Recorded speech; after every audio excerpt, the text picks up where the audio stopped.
away up at Fenway in Boston. They're bottom of the third inning, and the Twins lead the Red Sox 2-0 on a two-run double by Kirby Puckett. Now, last night, Boston made it 6 straight wins, so they are now 5.5 in front of Toronto, 8.5 in front. $8. Which leads us, appropriately enough, to the latest edition of the Wild and Wacky in the world of baseball over the past month, as compiled, as always, by our crack staff, what we call the Albert Achievement Awards. We opened with some outstanding defensive plays. Here's Bill Buckner of the Red Sox with the drive. Joe Carter of Cleveland on the run and makes the catch. Tim Raines of Montreal does it with the backhand, and Raines able to hold on. Chet Lemon of Detroit with the leaping grab, pulling off Robbery. And here is Darryl Boston of the White Sox first to his left, and Boston does it going to his right.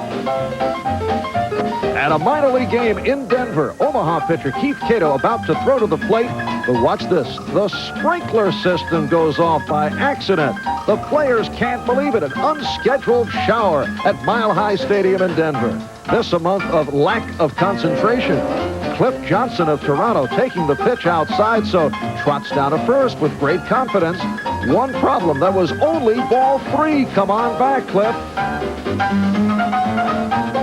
And how about Reggie Jackson with this towering drive? It nearly carried out, but it stays in play. You'll see the base runner, Brian Downing, attempting to score. Here's the relay. Now Downing is thrown out.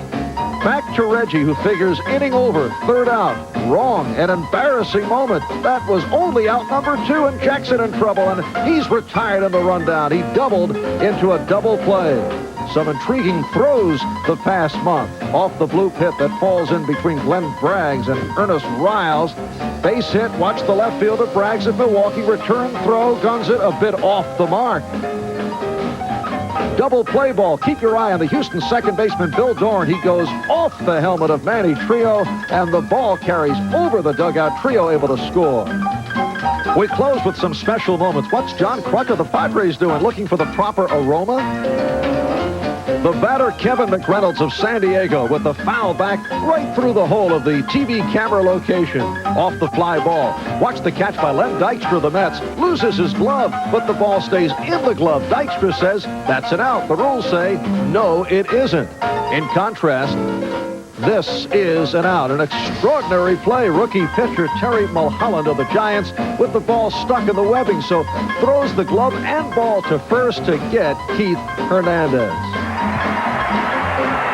And that was a legal move, one of the weird plays of this 1986 season. And we're just about set for baseball. Many of you will see the Mets and the Padres from here at Shea. Some of you will see the Cardinals and the Astros from the Astrodome in Houston. I'm Marv Albert. Thanks for looking in. Stay tuned for baseball here on NBC. Investors flock to foreign stocks on Strictly Business tonight at 7. They are as different as the backgrounds that spawned them. The Colossus of Rhodes, named Dwight Gooden from Florida. The left-hander from the land of the bean and the cod by way of Los Angeles, Bobby Ojeda. The big, gentle Hawaiian, far removed from a surfboard, Sid Fernandez. And from the ivy-covered walls of Yale, Ron Darling. They are the 4 kings of the Mets on their way to their coronation in the fall.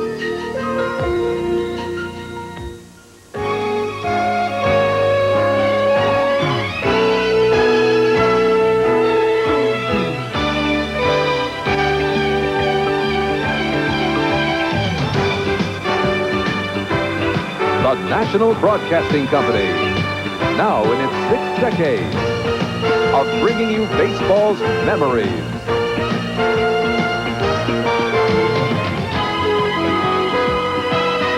Baseball's milestones. Baseball's majesty.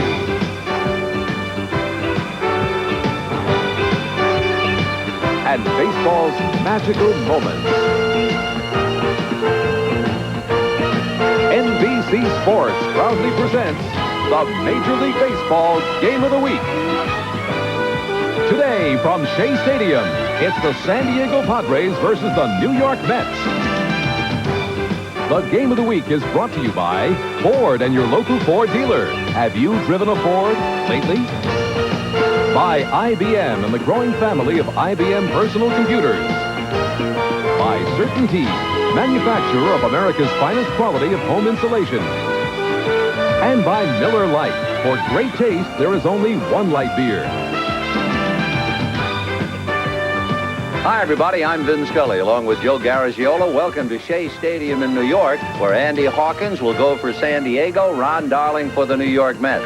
Yes, Shea is the home of the New York Mets, and for all intents and purposes, it's certainly been our home for most of the summer, as we follow the story, the successful story of the New York Mets, vintage 1986. But there's another story today, and maybe we need Gibbons to write the decline and fall, not of the Roman Empire, but of the empire that was San Diego. The Padres, only 2 years removed from the World Series, surrounded and practically buried by controversy.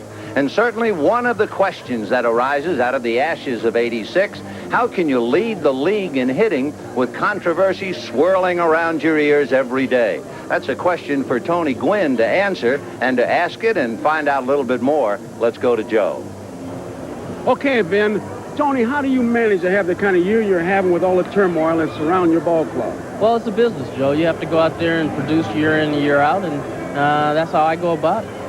What about the blast that Goose Gossage had first about the beer and then the Ballard Smith situation? What was it like in the clubhouse? Well, there was a little bit of turmoil in the clubhouse. A lot of guys weren't happy with it, but, you know, it's something I think that can be worked out, and hopefully both sides can get together again and get it done. There were reports that the ball club was talking about boycott and walking out. No chance of that. When we met that morning, everybody wanted to play. There wasn't any thought about walking out or anything. You were pretty outspoken in the Tim Raines situation because it was out of San Diego that Ballard Smith said, well, he had a drug problem. We don't want a player like that, and no multi-year contracts. What bothered you most, the drug-related story or the multi-year contract? I think the drug thing. Matter of fact, I'm sure it was. It was the drug part of it because, you know, here's a guy who's been the most productive player in the National League over the last 4 years, and had a problem but got it squared away and seems to be doing very well with it. And just the thought of us not being able to even go after a guy like that, I think, really disappointed a lot of us. Tony, thank you very much. Okay, thank you. Tony Gwynn. We'll be back with the starting lineups right after these messages.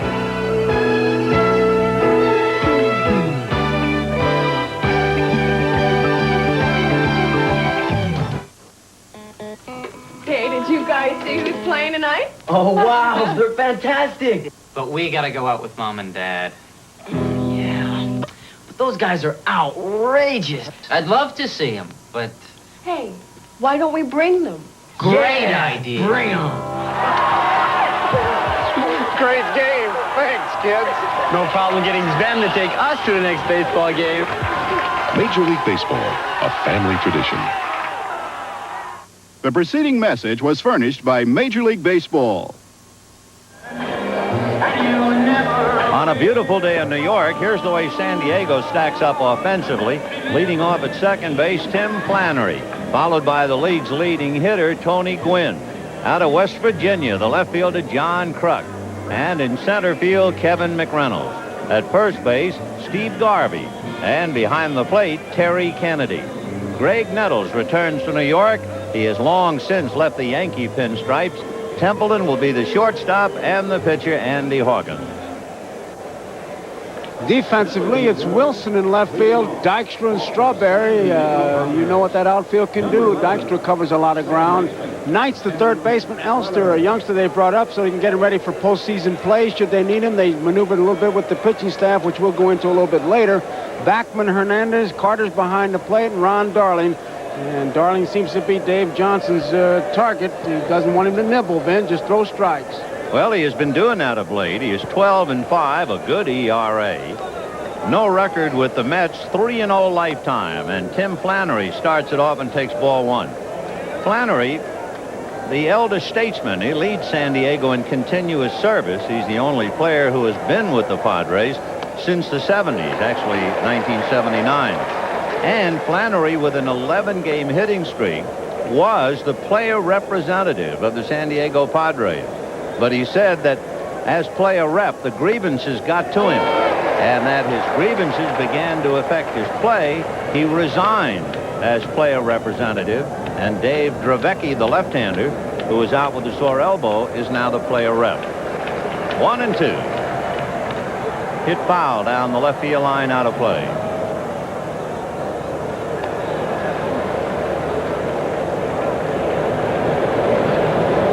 And we can keep tabs on a couple of others. Minnesota leading the Red Sox 2-0 in the 5th inning. We'll watch that closely for you. Toronto is at Chicago. 2-2. Watching Flannery in batting practice, he just hits that ball right up the middle to the opposite field, and if Darling keeps that ball out there, that outside corner, you'll see him go that way.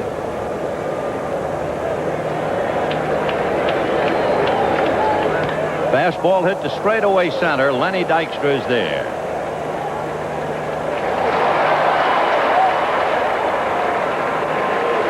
One down, and now the league's leading hitter, Tony Gwynn, coming up. The Padres, with all of their other problems, have also had a lot of problems scoring. The league's leading hitter batting .336, and yet the Padres have scored 2 runs or less in 49 games. The Mets have had that happen in 28 games. That's a big difference. Strike. The Padres looked, to be honest, like they were going to win the Western Division. They were a game and a half back on the 25th of June, and they looked like Steve Boros and company had all the talent to go. And then they started to stumble. They were 3 games out after the break, and they lost 18 out of 25 and sank without leaving an oil slick. Ground ball fair inside first and down the line. Gwynn on his way for 2. Darryl Strawberry up with the ball, and Tony Gwynn, the league's leading hitter, doubles into the right field corner. Vin, when you talk about the home runs and the correlation as far as runs scored, you watch a guy like Gwynn now who gets the double, and it looks like he hits the ball that's inside, pulls it right down the line. They are not able, you could oversimplify the whole thing by saying, well, they don't have team speed, but the point I'm trying to make is that they don't pick up a base with an out. Here's a perfect example of it now. Can they score the man from second base? And if Kruk does go out, do they pick up a base? John Kruk, a good hitter, but in a slump and struggling for about the last 6 or 7 games. He's the kid out of West Virginia, and even with his slump, as you can see, he's hitting .308. He can hit. He can hit. Yeah, the Padres feel that he's going to become one of the outstanding hitters in the league. He's got a great number. He's wearing a number that was worn with great distinction by people like Willie McCovey and Henry Aaron. 44. Darling wants to talk to Carter. Gives me a chance. I talked to young Kruk, and he really is a delightful young man. And talking about the slump, the thing he's concerned about is that front shoulder. He said, I've just been flying out with it. I've got to keep that front shoulder in there. And he's a free swinger.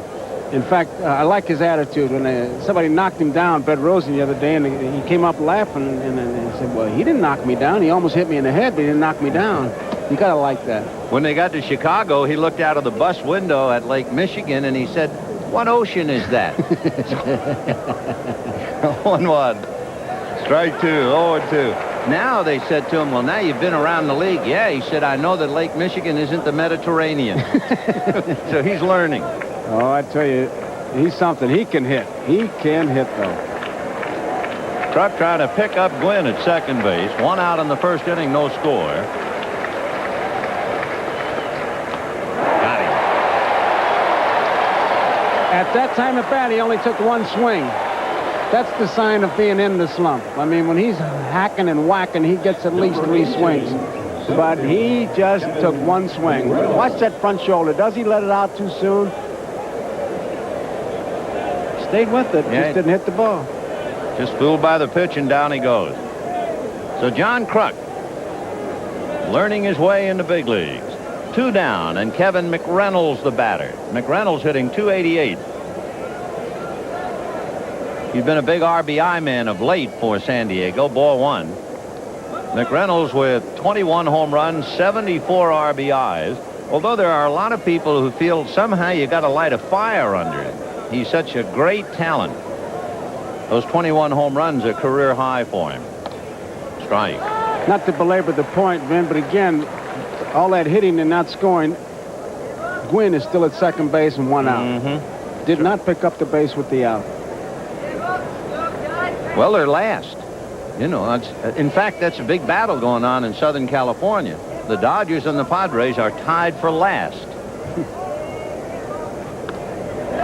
Strike two. So you had the Dodgers battling in the league championships in '85. The Padres battling the Tigers in the World Series in '84. And there they are with the wine steward. In the cellar.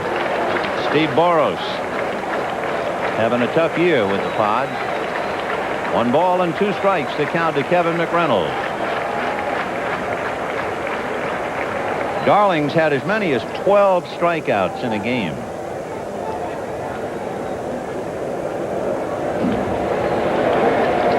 Ron, a 12-game winner, lost his last time out to the Dodgers.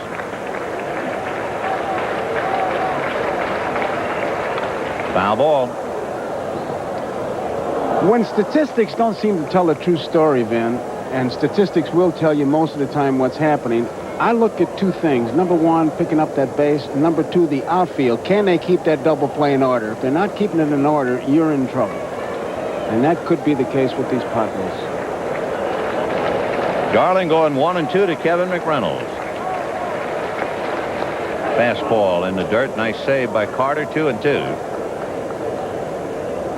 The outfield fanned out Mookie Wilson very deep, and something new here at Shea Stadium, right in left field on the wall. It's also in right. A September to remember. Well, they're trying to win their 90th game today. Great play by Darling, and that's that. And it might have been a pitch outside. I think the bat cracked. He hit it off the end of the wood. No score, half an inning. This guy thinks he makes a better Bob Uecker than I do. Bingo! See, you can't imitate the old Uke just like you can't imitate Miller Lite. Oh, these fans, I love them. Hey, Light is still the only leading beer with a third less calories than the regular beer and a great taste, too. Let's go, fella. Oh, I must be in the front row. Imitations don't make it. You can't copy an original. There's only one light beer, Miller Lite. You ever see my John Wayne? The New York Mets have won 89 games, the best mark at this point of the season in their history. And here's their lineup today. Len Dykstra opening up in center field, and Wally Backman at second base. Keith Hernandez at first. Gary Carter, who came off the disabled list Monday, behind the plate. Darryl Strawberry in right field. Mookie Wilson in left. Ray Knight hitting seventh at third. Young Kevin Elster just brought up from Jackson. He's the shortstop. And Ron Darling, the pitcher. Kruk, McReynolds, and Gwynn, I tell you, is underrated as an outfielder because he gets so much publicity with his bat, but he has really made himself a good outfielder. Nettles and Templeton, you know about. Flannery and Garvey on the other side. Kennedy behind the plate. Hawkins, who throws a fastball slider and a cut fastball. There he is, and I'm sure he'll be getting a chance to feel his position with these guys leading off, Vin. And how? And the big guy ready, and here we go with Lenny Dykstra. Ball 1. Hawkins was an 18-game winner last year, and he's a Jekyll and Hyde. At home, he has won 6 and lost only 1. On the road, 3 and 7. Fouled away. And the Mets can't wait to get at him. Not only is Dykstra in the box, Backman and Hernandez are both in the on-deck circle, and for pretty good reason. The Mets starting 8, discounting Ron Darling, are hitting almost .340 collectively against Andy Hawkins. That must be like a piece of meat and lions coming out of the dugout when they can't wait to get at you. Hernandez was in the on-deck circle first, and he's batting third in the lineup. He went right over there, and he and Backman now are just talking about Hawkins. He's ready. He's an anxious hitter, and when you can hit like him, why not be anxious? So here they come. The Mets have won 7 of their last 9. 1 and 2. A busted bat and a little flare to left field for a base hit.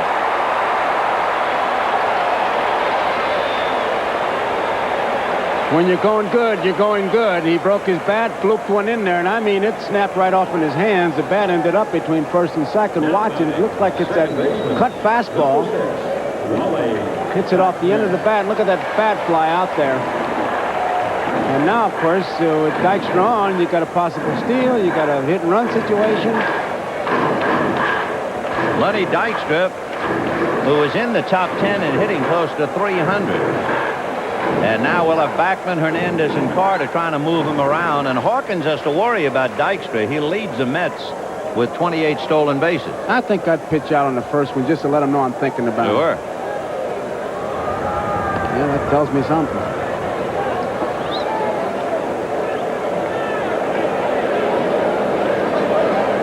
It's interesting to see Wally Backman here with Tony Gwynn in the same game while we watch Len Dykstra.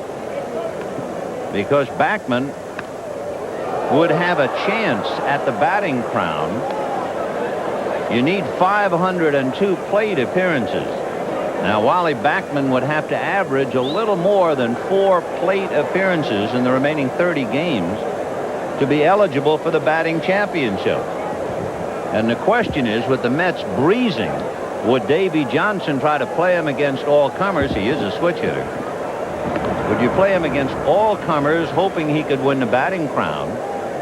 Or would you then worry about Tim Tuffle going idle and the league championship series just around the corner? And of course, Davey Johnson says naturally the team comes first. But it's an interesting thought, especially playing Gwynn. A good bunt by the mound. Flannery, too late.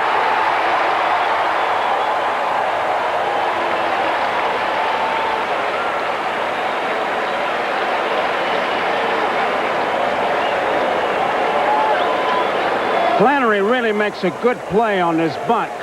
He couldn't have played it any better than he did. He barehands the ball, shovels it. Garvey sees it all the way. Couldn't get much on the throw, and here's why the Mets are so tough. The little nits and gnats, the fleas and the mosquitoes get on. Here come the Lions and the Tigers now. And Hawkins saying to himself, this club is hitting .340 against me, and they start off with a broken bat single and a bunt single. And they got you pitching off the stretch from the very first batter. And I know why Hernandez was out on deck even ahead of the leadoff man. He's hitting .500 against Andy Hawkins. So 2 on, nobody out in the first inning. Hernandez, Carter, and Strawberry in out order. Pull up a chair. We're just starting out.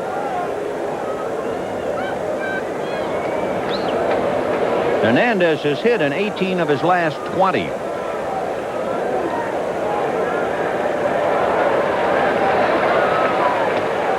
Right. It looks like they expect Hernandez to pull that ball. Center fielder McReynolds shading a bit in right center. A lot of room in left center field, and Keith does have good power right out in that alley. So Hawkins really has to pitch to make him pull that ball. Dykstra at second, Backman at first, nobody out. Grounded foul, jammed him too. He was going that way. I mean, he had made up his mind he's going to go that way, and Hawkins came inside, but you can see that inside-out swing and just jammed him. I mean, it's a battle between a good hitter and knowing the pitcher. 0-2 the count to Keith, who was right up there amongst the leaders in about 6 different offensive categories. 0-2. He also leads the league in walks, so he's a tough customer any way you look at him. Keith Hernandez.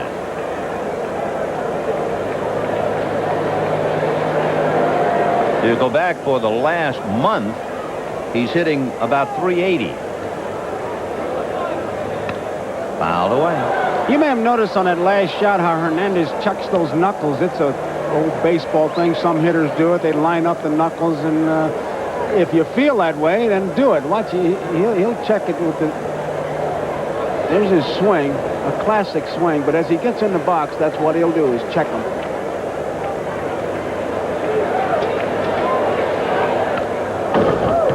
So it's still no balls and 2 strikes. Watch him now, before he gets set.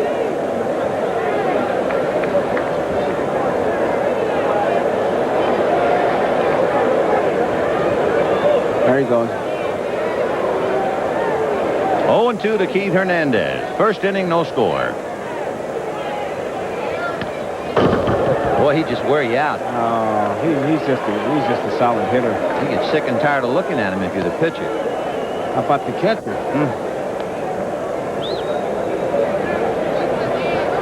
Interesting thing, 2 strikes, no balls. He's not really working on him, try to set up a pitch. He's coming right at him with 2 strikes. 0-2. He just keep fouling them off till you run out of balls.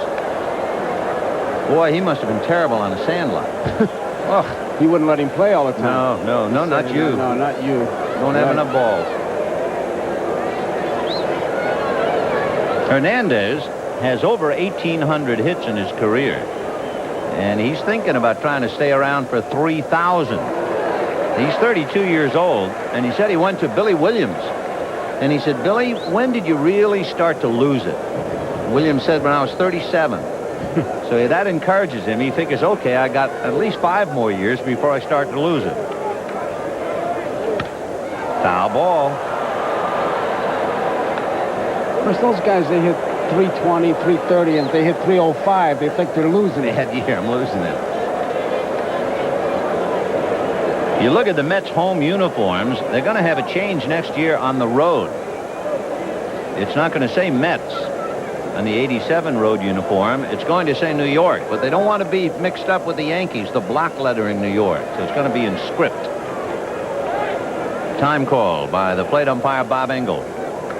Paul Runge at first, Dave Pallone at second, Steve Ripley on the line at third.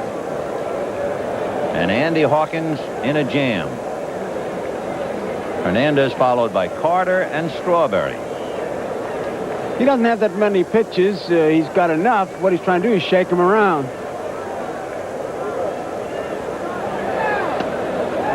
2-2.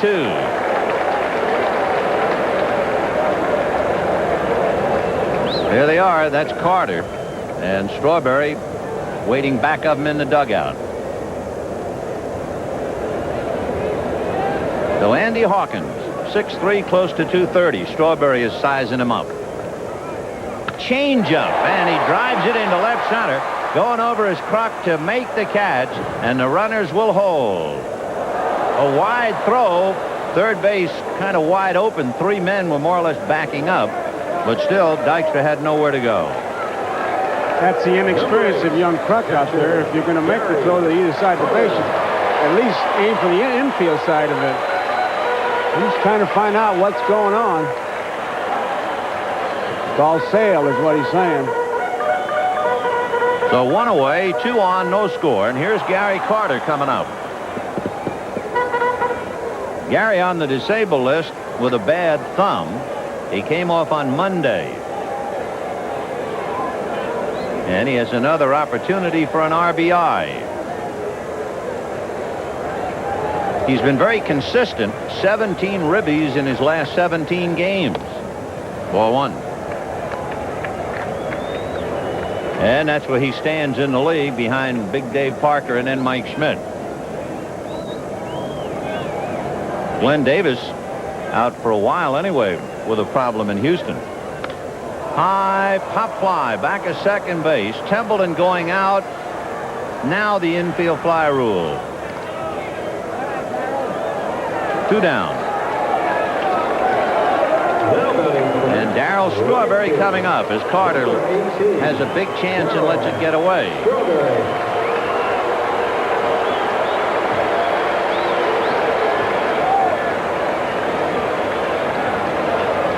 It's like that cut fastball. He had his pitch, and you could see Carter's reaction. He knew he had to pitch and just popped it up.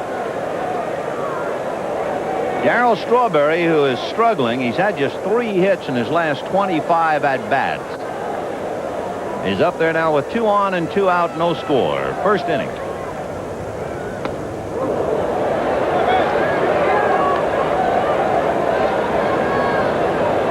Darryl with 100 career home runs. That puts him in the Mets record book along with Dave Kingman and Ed Kranepool. High foul off third, out of play. 0-2. You could see Kennedy emphasizing, keep that ball down. Keep it down. Pointing now to second base, and runners getting a pretty good lead. I thought that when he was delivering to Strawberry, and he just keep an eye on him, but don't lose your concentration by watching him. The Mets have given the Padres a bad time this year. They've beaten them 7 out of 9. They were rained out last night. They'll play a doubleheader tomorrow. 0-2 to Darryl Strawberry.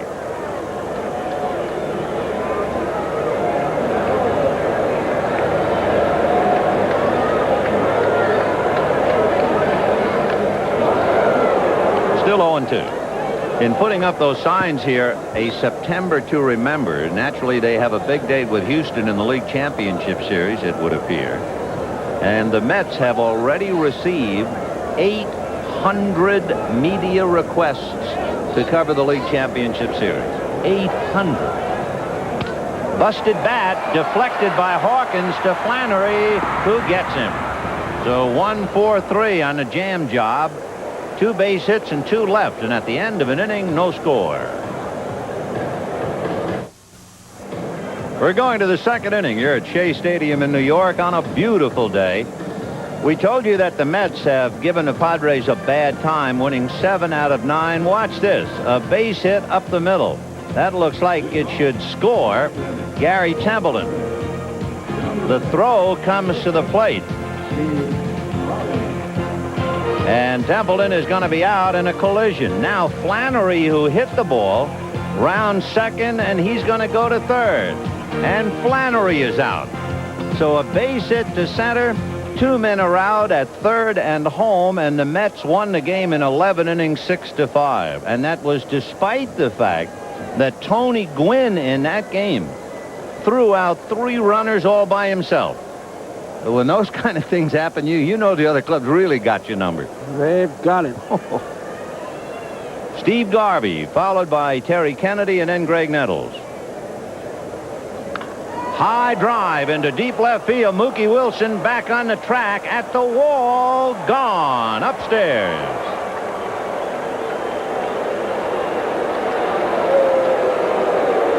Case of Darden and Carter trying to get ahead of Garvey, just wouldn't let him. Looked like a fastball right down the middle. And he just jumps all over it.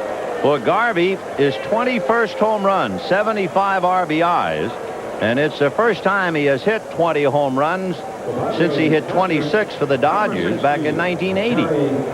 Take another look. Carter's target is right down the middle, and there it was, and there it goes.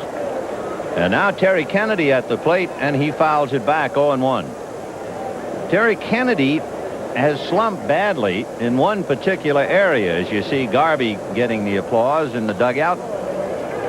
Kennedy's had as many as 98 RBIs in his career, but it has come down more and more, and this year he has only 40-some odd, 47 RBIs to be exact. He went from a month without an RBI after the All-Star break. His is the one name that keeps popping up when they talk about Jack McKeon going to make a lot of trades because they have a young Santiago ready. 2-2. Left-hand hitting catcher, that's quite a find. But when you look at those RBIs we talked about, he had 97 in 82, 98 in 83. Slow ground ball to Wally Backman. One away.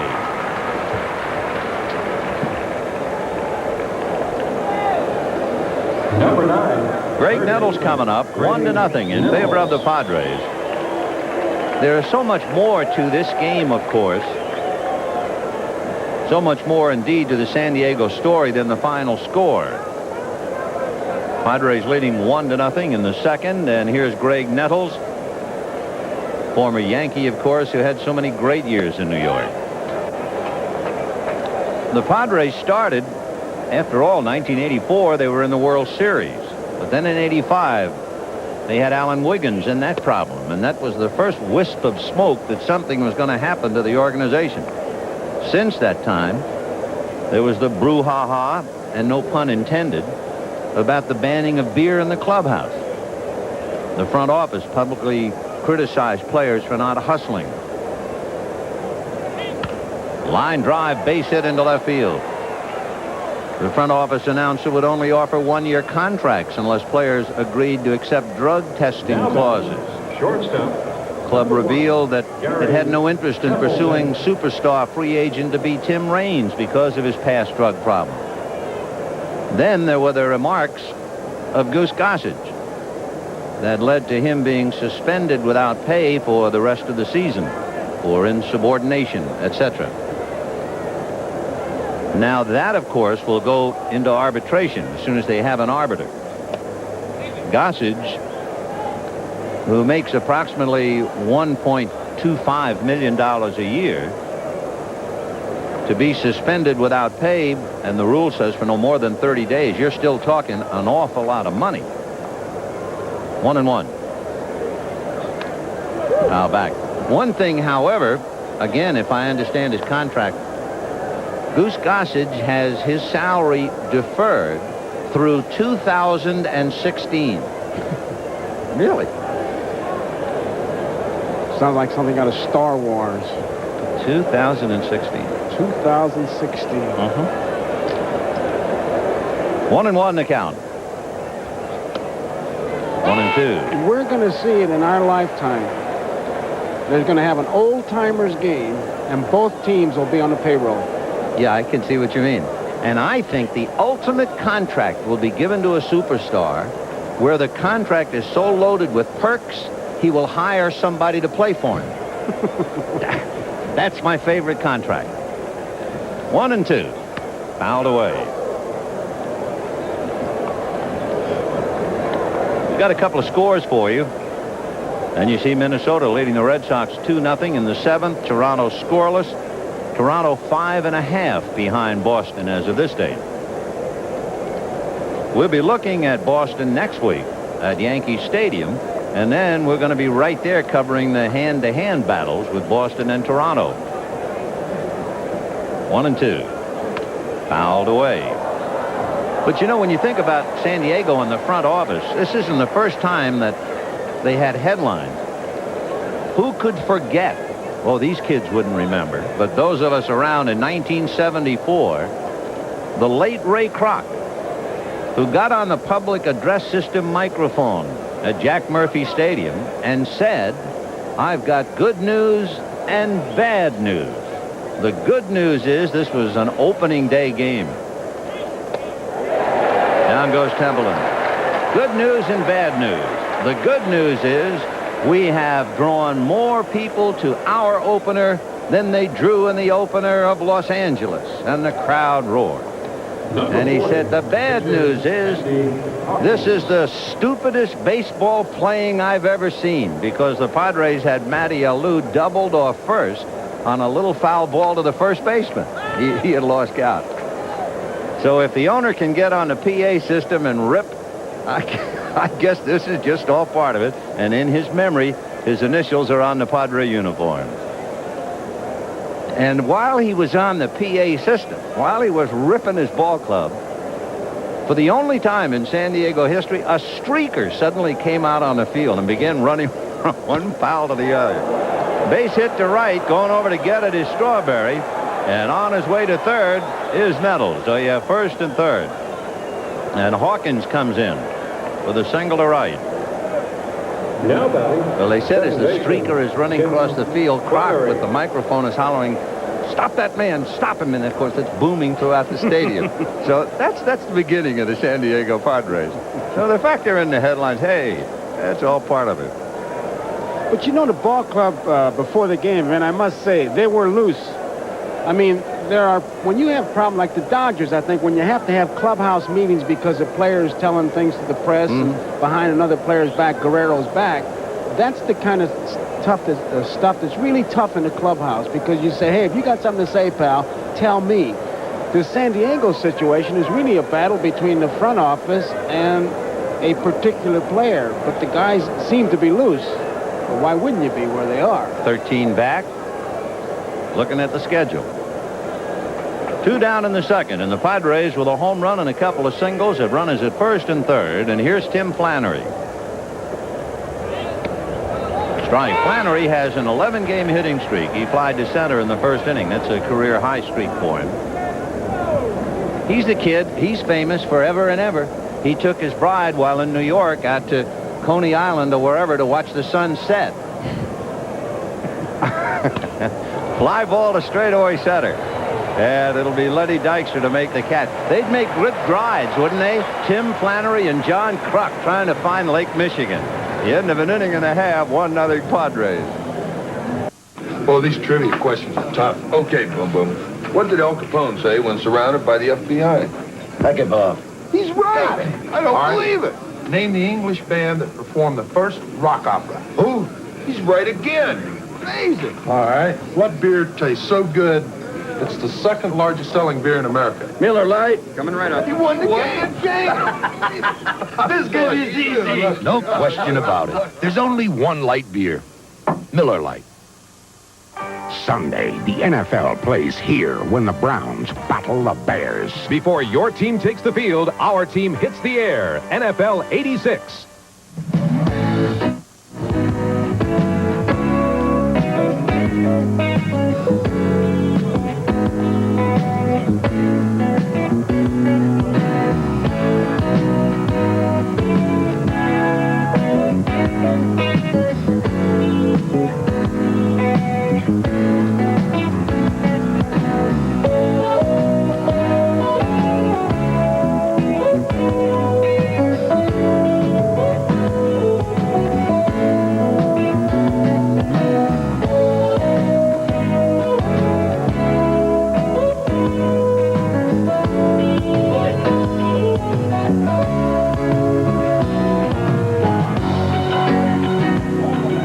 Well, we won't have film at 11, but we'll probably have more news about the Gossett story during the rest of the week. Okay, we have gotten it all out of the way. No more troubles, no more front office versus player, etc. Now the ball game. Mookie Wilson, Ray Knight, and Kevin Elstrin. See, the Red Sox got a run to make it close 2-1 with Minnesota.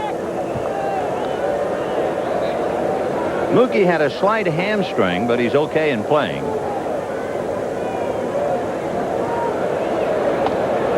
He has never gotten a hit against Hawkins, 0 for 13. 1 ball and 1 strike.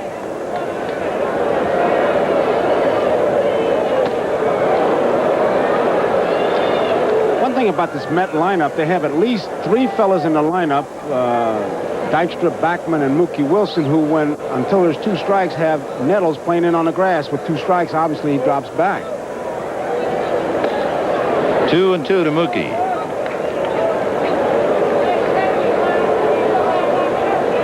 Mookie, a switch hitter and bigger numbers hitting left-handed.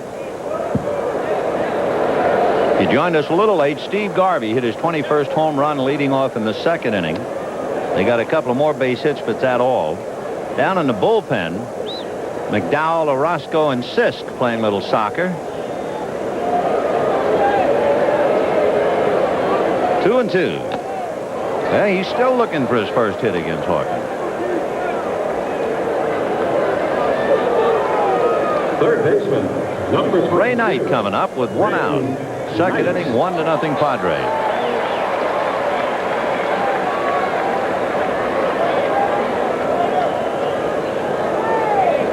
In coming to New York, you couldn't bypass pausing for a moment in the memory of Hank Greenberg, greatest right-hand home run hitter, hit 58 in 1 season. We certainly mourn Hank's passing. 1 ball, no strikes. Well, he was a delight to be around, too. I remember that in Detroit, being with him and Charlie Gehringer and Al Kaline. What a night that was, and Eldon Walker. He went to James Monroe High School here in New York. Hank Greenberg, one of the greats. And all of us want to send along our best wishes to Dave Oust of the San Francisco Giants, recovering from hand surgery. He'll be back in the office on Monday, so they tell us. We're happy to hear that.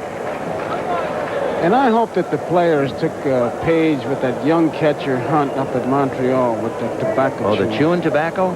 He said he's never going to do it again. Good. Right.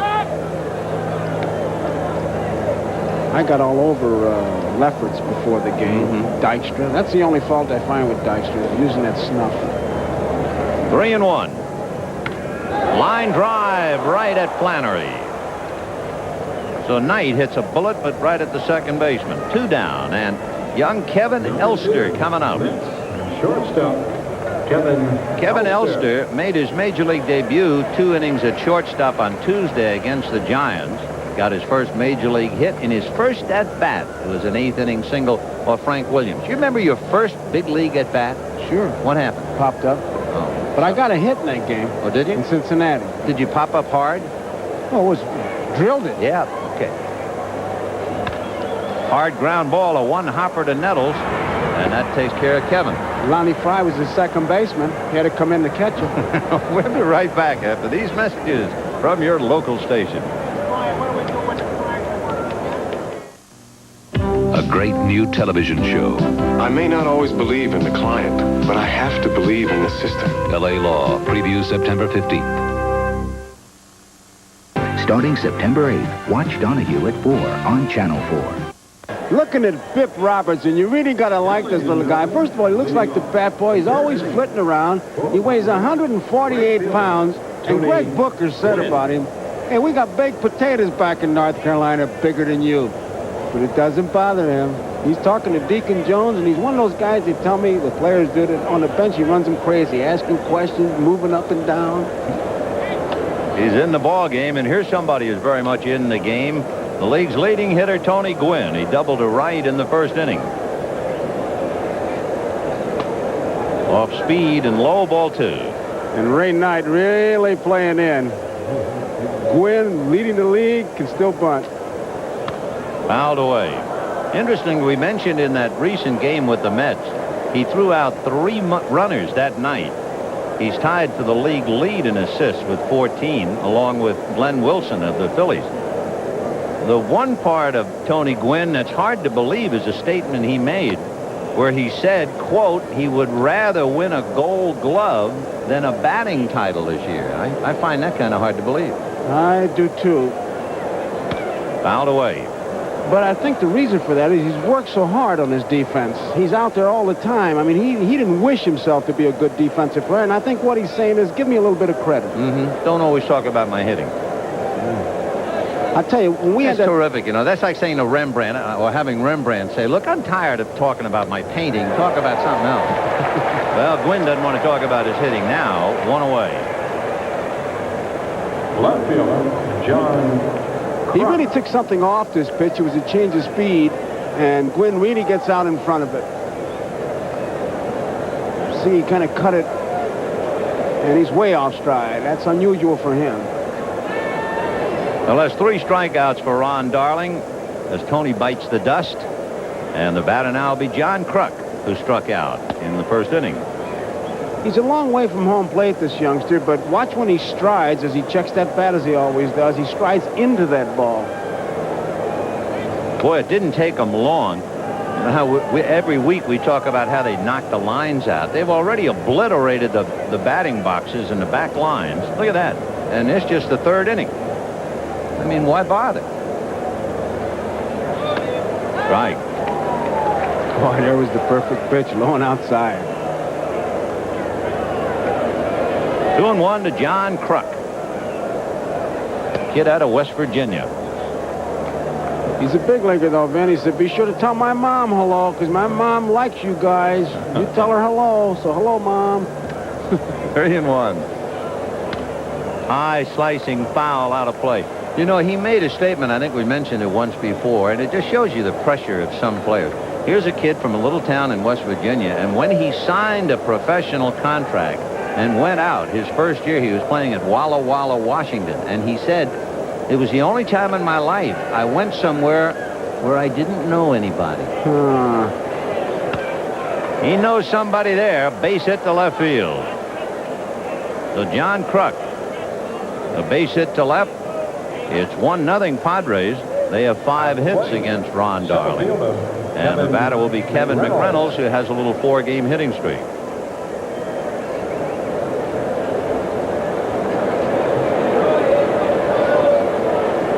McReynolds has a great amount of ability.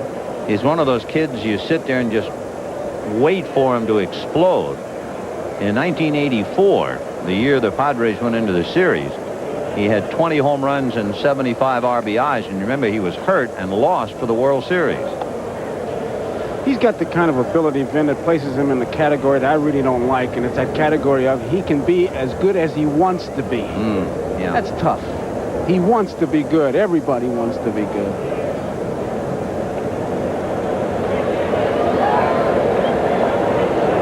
Kruk at first, one away in the third, 1-0 San Diego. Padres will run 5 hits, the Mets no runs, 2 hits.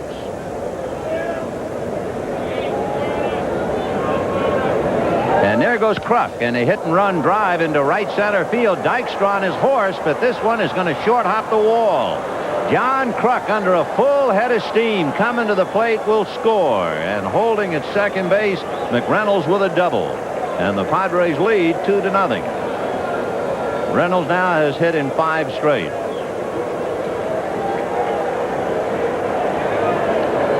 Kruk was standing just about a step away from second base when that ball landed, and his third base coach, Jack Kroll, had him coming all the way. So Kevin McReynolds, a big RBI man, he now has 75, and John Kruk, who looks like he was taking an awful lot of extra batting practice, taking off all that tape off that right hand. Here's Garvey, who homered in the second inning. Ball 1.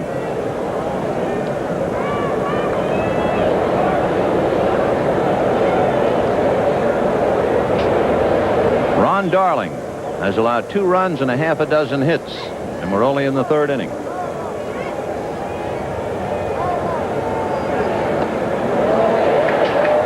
One and one.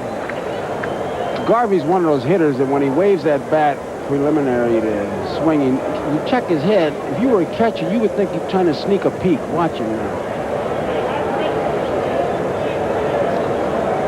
Right there.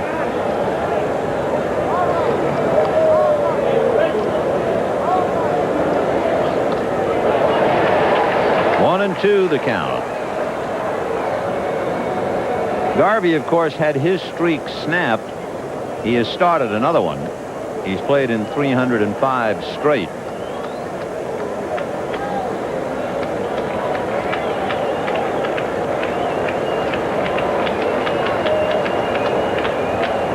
One out. McReynolds at second base. 2-0 Padres in the third. I'm not saying that Garvey is sneaking a peek, but he would be suspect. How dare you? Yes, he would be. Right there. I'd give a little late target. Look at Carter, not giving it yet. Now he's got him. Steve Garvey? Yes. The All-American boy would sneak a peek? I know that his arms belong on the baking soda box. He's got a good housekeeping seal on him, but look at that head. I'm shocked. Well, don't be. 1 and 2. You see, base hit to center, and here comes McReynolds. Charging it is Dykstra. Lenny will not have a play. And the Padres have jumped out in front at the expense of Ron Darling, 3-0.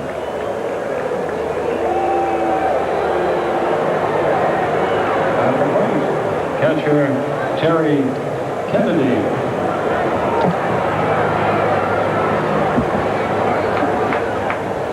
Meanwhile, Davey Johnson, talking to Mel Stottlemyre, his pitching coach, has to be some concern.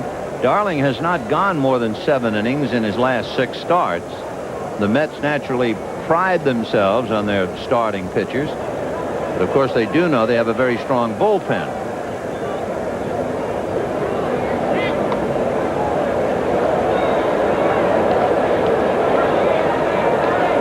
So Terry Kennedy trying to keep it going. Garvey at first, still only 1 out. That was the leadoff man, Gwynn, who struck out. Darling trying to get that ground ball because you certainly have that double play situation and set up here. Ball 1. The Mets are the only major league team to have 5 pitchers in double figures in wins. That would be a first in history of the Mets. Ojeda has won 16, Fernandez 15, Gooden 13, Darling 12, and down in the bullpen, Roger McDowell has won 13.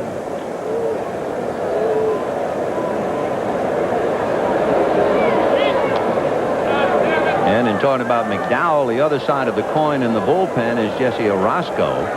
They're the only team in the big leagues with 2 relievers who have more than 15 saves. McDowell has 18 and Orozco 17. They're loaded in that area. Might be it. 3-0.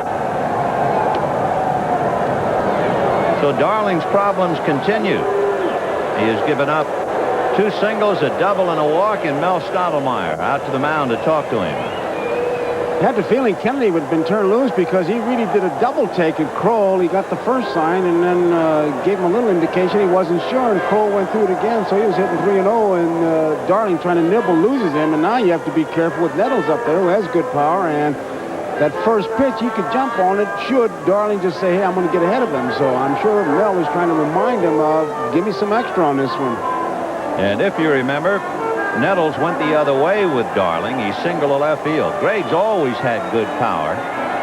Darling has his hands full. 2 on, 1 out, 2 in. 3-0 Padres. He threw him an off-speed pitch that he went that way because they played Nettles really to pull. Knight at third base is way over, and Elster is shortstop shaded towards the bag. As you can see, look how wide he is in the bag. So they expect him to pull.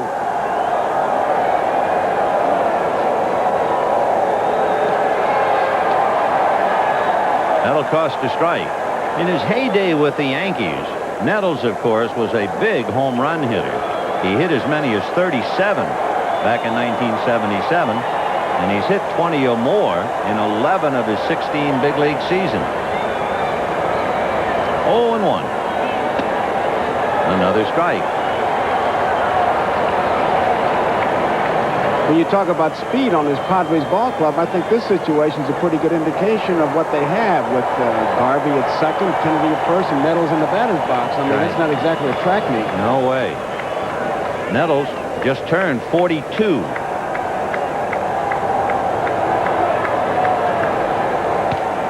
And he lifts one into right center. Dykstra and Strawberry. It's Dykstra. That's the second out of the inning, and the runners hold.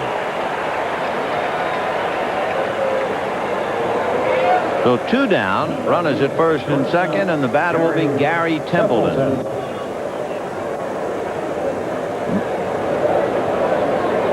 Glenn Davis, who had been ailing, is evidently fine. He hit a 3-run home run, and the Astros are sitting on top of a 5-0 lead in the 3rd inning. Templeton struck out in the 2nd inning.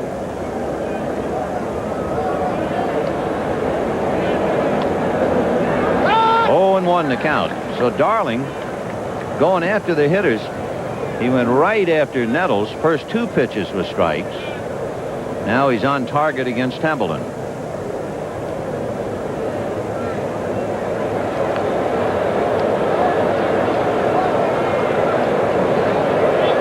Fouled away.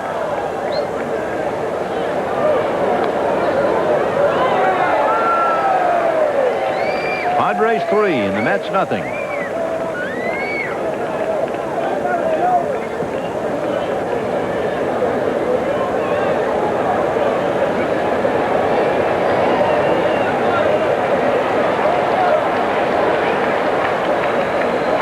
This would be a pretty good indication, I think, Vin, of what Stottlemyre told him, because he's got 2 strikes on Templeton. Is he going to nibble or is he going to go right after him? I would think he'd go right after him.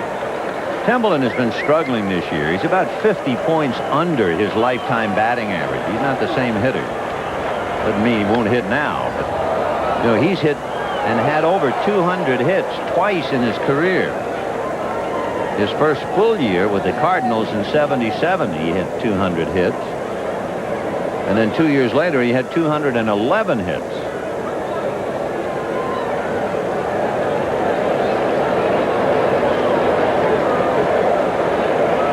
Kennedy at first, Garvey at second, 2 down in the 3rd. 3-0 Padres. And he just lifted that one into right field, base hit. Strawberry's got a play on Garvey. The throw to Carter. He's out at the plate.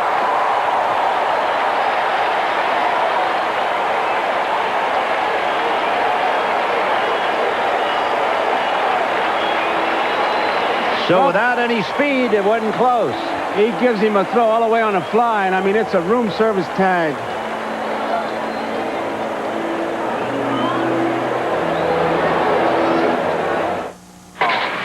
nothing beats a cold Miller Lite when you're watching a game under the hot sun, eh, Sparky? Yeah, you great seats, too. I bought them last week. Got them on sale. It's almost like being at the park.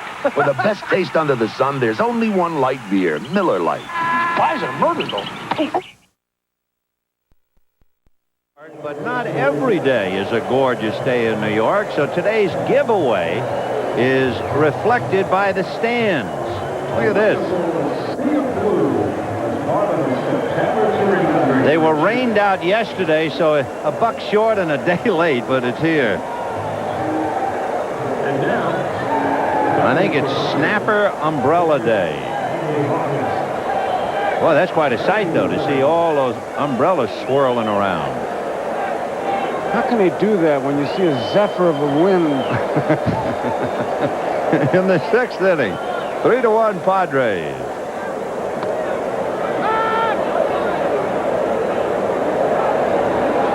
Andy Hawkins singled to right and struck out. 1 for 2. Popped up on the right side, Hernandez. Garden is hanging tough in there. With that pitch, he's made 90 pitches, 63 strikes, 27 balls, and 17 of 27 first pitches strikes. So he has been pitching with 2 infields, it looks like, with all those base runners, but he's hanging tough. Yeah, the Padres have left 8 men in 5 innings. They have had at least 1 hit in every inning, and they had 4 hits and a walk in the 3rd inning. And Steve Boros, kneeling there, saw his club only scratch for 2. It's been a painful year for Steve Boros, I'm sure. And now suddenly his job, at least in the press and conversations everywhere, he might be up for grabs. When Dick Williams left in spring training, Boros was the minor league coordinator and was given the job. And then the quotes about Steve Boros. Tony Gwynn said, "We miss the discipline of Dick Williams." And then Gary Templeton said, "The team doesn't show any emotion." So now he's in the middle of that. Nice man.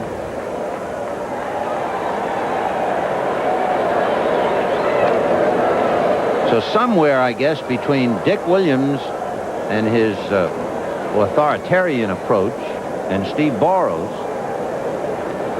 will be the man to manage the Padres.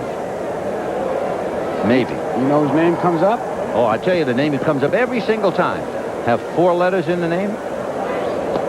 But I'm telling you, you're not thinking of the guy I am. I'm thinking of an older man. You're thinking of Jim Fry. Jim Fry. But you know his name's coming up? Uh-huh. Comes all the way from Las Vegas. You got it. Uh-huh. Larry Bowa.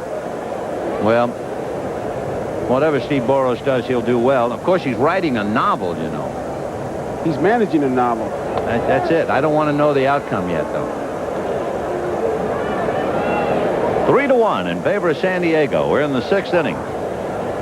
Flannery followed by Gwynn.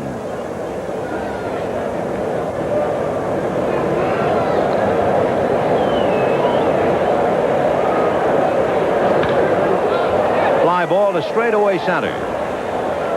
I don't know. He should get permanent possession of Len Dykstra, or maybe Dykstra should get permanent possession of him. 4 at-bats, 4 fly balls to the center fielder. I'll guarantee you somebody will say to him on the bench, "Why don't you try somebody else? That fella can catch the ball." Nobody knows it better than Flannery. He's looking for a weakness. So 4 fly balls to Len Dykstra. And the batter will be Tony Gwynn.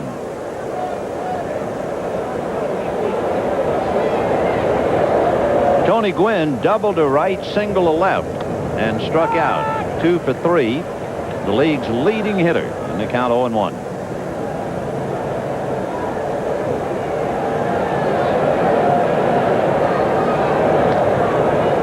Different pitchers have different habits. I kind of like the way Darling gets the grip on the ball. Now watch, he'll put the ball in the glove, bare hand, no baseball, and he gets the grip as he goes into it right there.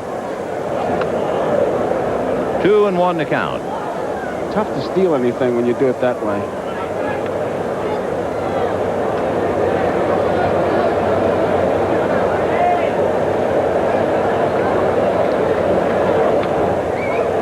The young pitcher at Montreal, the relief pitcher, Tim Burke. He winds up barehanded. Huh? And then will reach in as he's delivering. That'll throw you off. Oh, boy. You want to holler to him, hey, you need the ball. Yeah. You know the greatest single pitch I ever saw in a ball game? It was an exhibition game, unfortunately. Fouled away. Wait a minute now. What do you mean by greatest single pitch? The pitch that absolutely shocked me. I mean, Tommy Burns, the left-hander with the New York Yankees. Yeah. He's pitching in Miami Stadium to Pee Wee Reese, okay? Wish I could do this on camera just to show you. Well, we can put you on. See this? Nah, why ruin the day for everybody? But he tossed the ball in the air and caught it in his windup. I'm now, wait a minute now. He not only would toss the ball in the air and catch it and go into his windup, but now comes this exhibition game. And Pee Wee Reese is the hitter, Miami Stadium. Foul ball, good, okay. So now he goes into the windup, flips the ball, catches the ball, goes right to his windup and throws the ball behind his back. Like a softball pitch. Yeah, behind his back. And I swear to you, he missed the strike zone by 2 inches. Reese was the typical ball player. He jumped a foot off the ground and was furious. You know why he was furious? Thought he was showing him up. Best pitch I ever saw. Fouled away. Tommy Burns did it in the World Series. Can you imagine? With men on, he didn't throw it behind his back, but he would wind up and he would throw the ball in the air in front of him.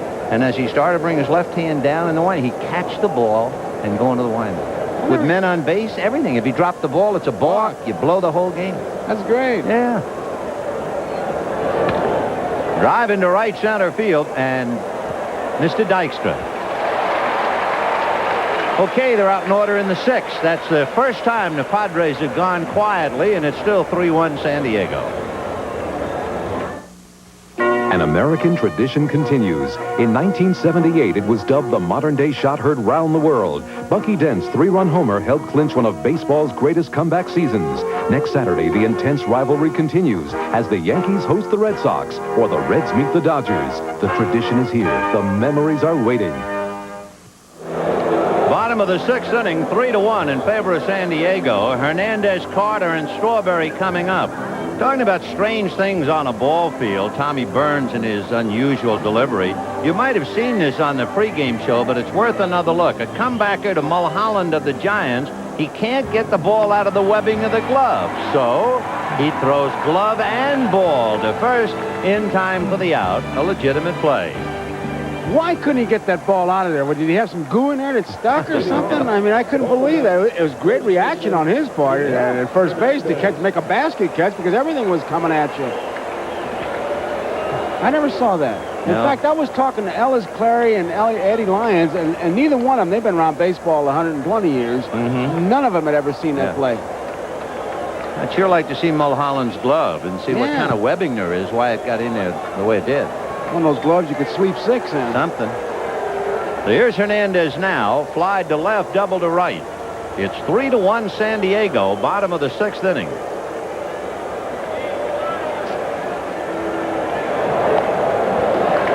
Ball 1. They also showed one on the pregame show, which we saw here, a Dodger-Mets game, a looping fly ball to center. Lenny Dykstra shoestringed it, but the glove came off his hand. The ball was in the glove, and Dykstra thought it was a legitimate catch. And, of course, they informed him otherwise. 2-0. Boy, it seems so long ago when you remember gloves used to just lay on the field. Oh, and guys who play tricks? Yeah, Put a little garter snake in the glove or something? Put that ugly tobacco in your fingers. 2 balls and no strikes. Right.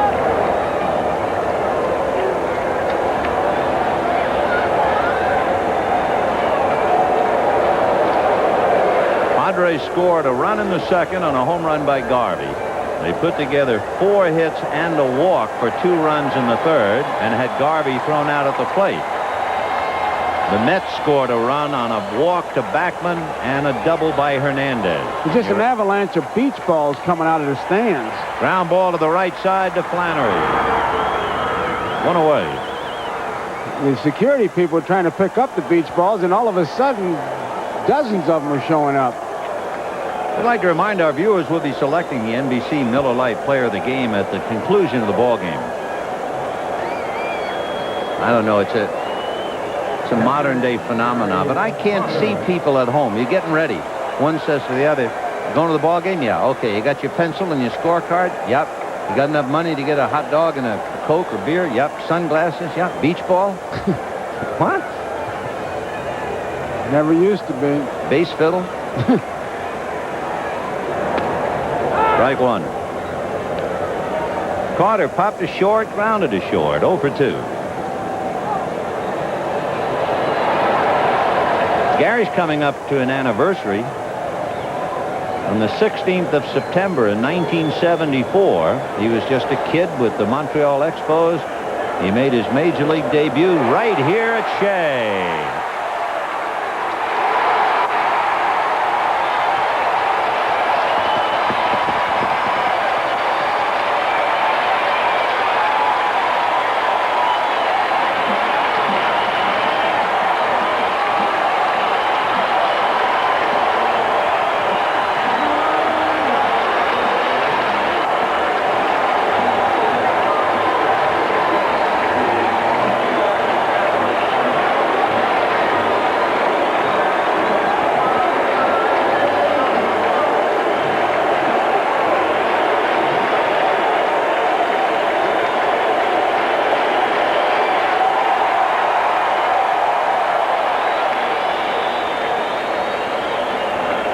And all the while, Andy Hawkins stands out there and steams. It's like a high curveball. And I mean, he rips it. Hawkins knows it's gone. Look at his reaction. He knew it was gone the minute he touched it off. And the spectator makes a nice grab. Now here's Darryl Strawberry. A shot hits the bag. Going to be picked up by Garvey for the out. How do you like that? Strawberry almost unroots the bag, and it's just going to be an 0 for 1 at bat. Boy, that's when it really gets frustrating when you hit it that hard. And especially for a guy who had not had a hit in his last 14 at bats, to rip that one. With 2 down, the batter is Mookie Wilson. Struck out twice.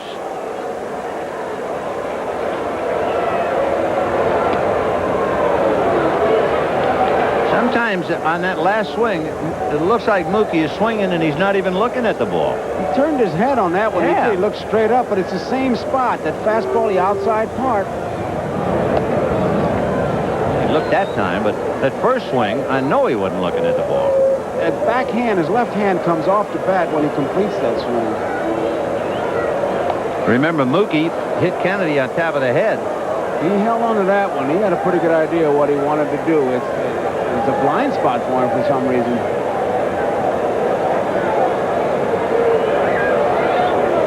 You think there might be a few pitchers in the National League watching this game wondering about that spot? Well, you would try it. See, now he let go with that time.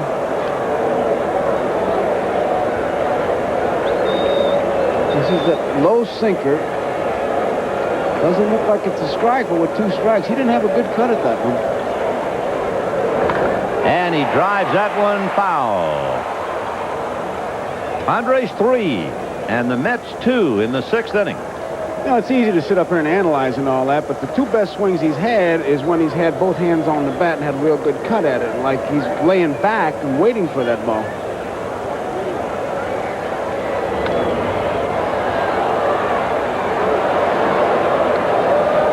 One and 2 to Mookie. We've had home runs by Garvey and Carter. Padres led 3-0. Now it's 3-2.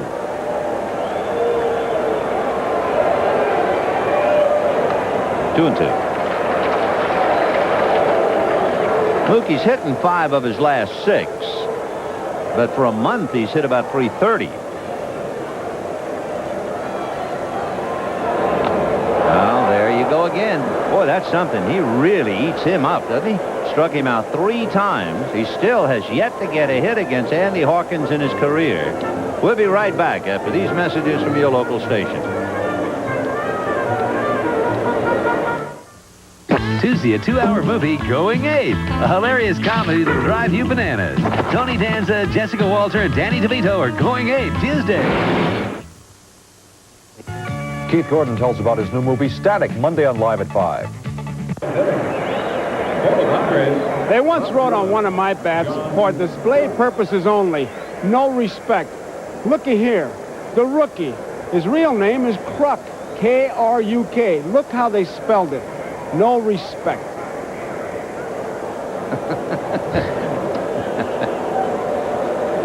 Well, here he is, John Kruk, a rose by any other name. Imagine that, right from the Rodney Dangerfield School of Hitting. Well, he struck out, but then singled twice. One of the better young hitters to come around. I guarantee you they'll know his name in the National League. You can bet on that. If he survives all that chewing tobacco. It's his only flaw. 3-0 the count. Why? Why? Look at that. Oh, it's really stoked.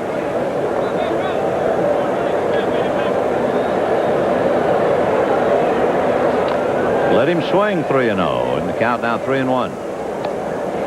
Good ball game. The Padres 3 runs, 11 hits, and the Mets 2 runs, 5 hits. We're in the top of the 7th inning. The Mets have punished the Padres this year, beating them 7 out of 9, and taking 5 out of 6 in San Diego. One hopper over the diving backman. So Kruk comes up with his 3rd hit. He's putting on a pretty good show for Mama. He really hit that ball hard. Backman gives it a good try, but it takes kind of a bad hop and no chance for Wally. Well, Ron Darling is pitching a neat 12-hitter. Marvell Wynn is going to run for John Kruk. This might be Darling's last inning of work. As Kruk comes out, Darling is due to bat 3rd when the Mets hit in the 7th inning. Down in the bullpen, Randy Neiman, a left-hander, loosening up. So Neiman in the pen. Wynn running at first, and here's McReynolds. McReynolds hit back to the box, doubled, and flied out. He has a 5-game hitting streak. Ball 1.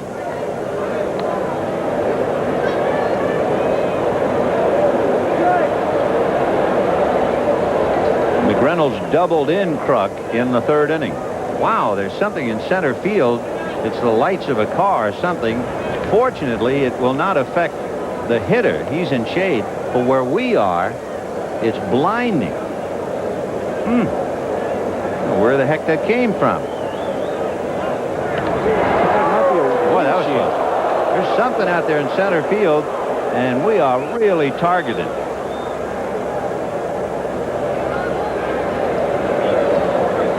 A little closer than you like to see it, but he's back. I might lose a play in the sun. You'll have to understand. Wow.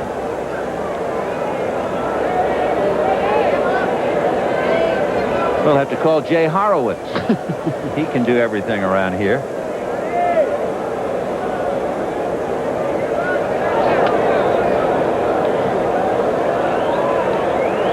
It's the first time. Now, it doesn't mean anything to you. It looks like a little diamond sparkling out there in center field, but it is right into our booth.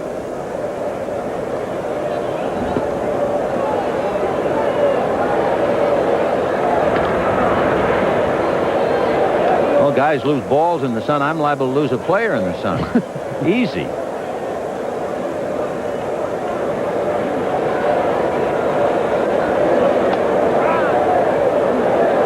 Three balls and no strikes. 7th inning, 3-2 in favor of the Padres. Boros has been turning everybody loose, it seems, on 3 balls and no strikes. Let's see what happens here. The Reynolds had a look at Jack Kroll. Steve has already flashed the sign out. Santos Alomar coaching at first.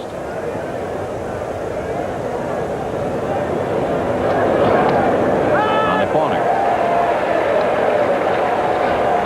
I don't think that Kevin believed that was a strike.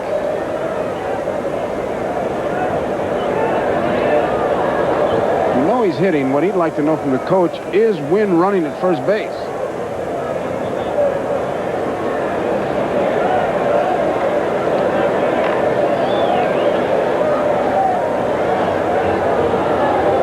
I need outfielder's glasses. You've got sunglasses. Yeah, but I'm not looking out directly to center field either.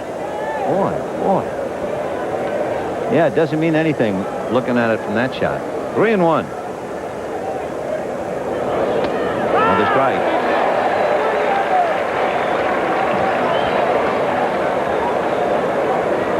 Here's a big pitch now. 3-2. You got to feel that Wynn is running. Strike him out, throw him out.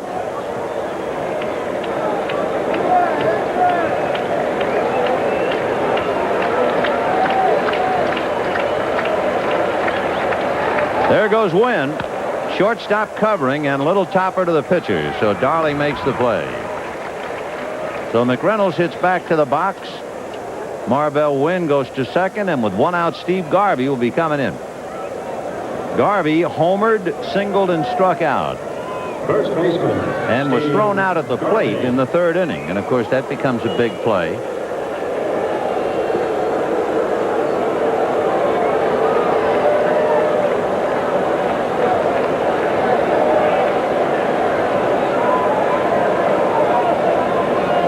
When the Mets hit in the bottom of the seventh, they have Howard Johnson, Kevin Elster, and Ron Darling's spot. And with Neiman throwing back of him, it looks like he's on the edge of coming out. Ground ball to short, and they've got the runner.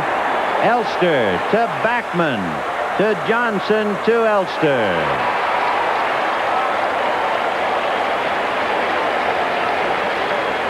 Young Elster showed great poise because it looked like Wynn was going to break for third, but Elster didn't commit himself until he saw what Wynn was going to do. And then he realized he wasn't going back. Now watch him. Now he's going to go to third, and now he waits, and now he's got him. There's nothing that Wynn can do. He's in no man's land. And Elster, who started it, ends it with the tag. If you're scoring 6-4, 5-6. And here comes Terry Kennedy with Garvey at first, 2 out in the seventh, and it's still Padres 3, Mets 2.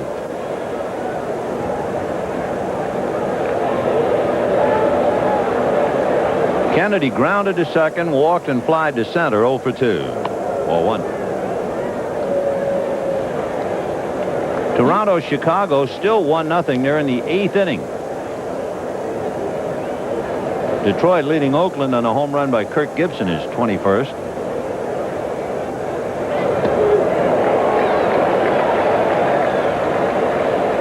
We told you earlier that the Astros were breezing 5-0, but the Cardinals came up with 5 in the 6th inning. Steve Lake hit a 3-run home run, his first of the year. They're now in the 7th inning.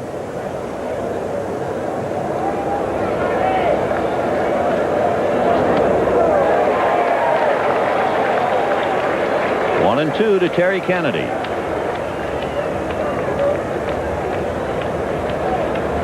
That's something. 12 hits, but only 3 runs to show for it.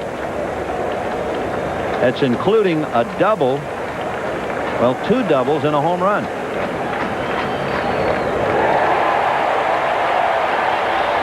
That takes care of Kennedy. A half a dozen strikeouts, and at the end of 6 1/2, 3-2 Padres. Here's another 7th inning stretch. Gatorade Thirst Quencher presents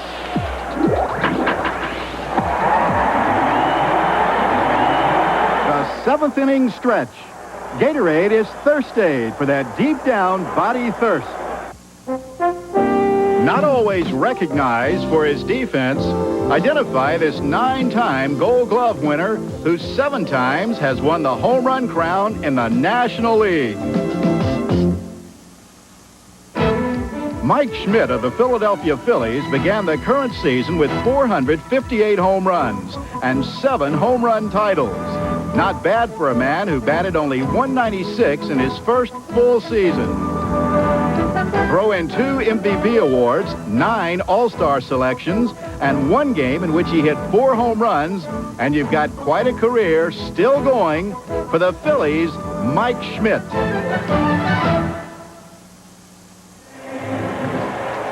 With great production and greater expense, Vin Scully will now show you the Tommy Byrne pitch because you asked for it.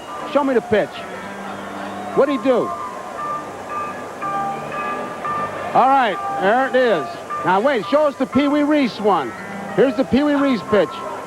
He picks up the ball, full wind-up, and behind his back. And Pee Wee Reese really was upset because he thought he was showing him up. Because you asked for it. Now you know the rest of the story. Hey, that was pretty good.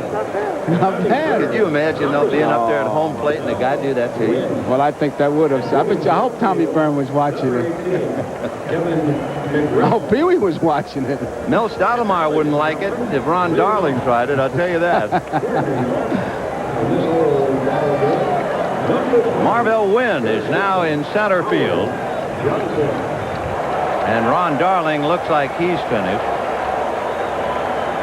Kevin McReynolds moved over to left field where John Kruk was.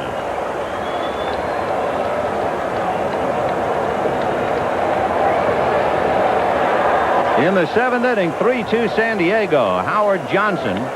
Then we'll see Kevin Elster, and we'll see then about Ron Darling, who looks like he's done. Right. 3 runs, 12 hits for the Padres. 2 runs, 5 hits for the Mets in the 7th.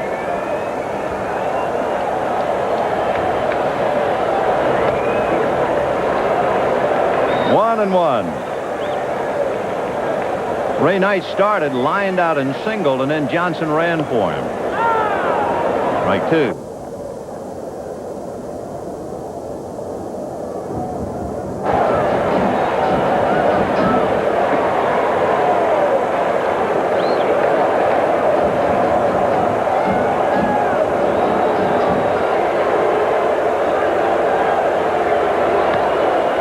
Little pop fly. It'll be the shortstop Templeton. 1 away. In case you joined us a little late, we can bring you up to date. In the 2nd inning, Steve Garvey led off with a home run.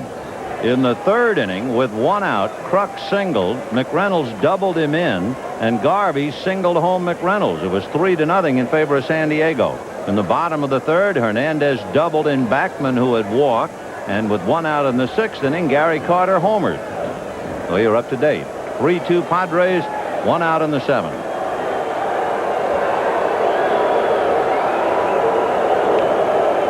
Lee Mazzilli is out on deck, and you can hear the crowd reacting to a disturbance off to the right. There's Lee.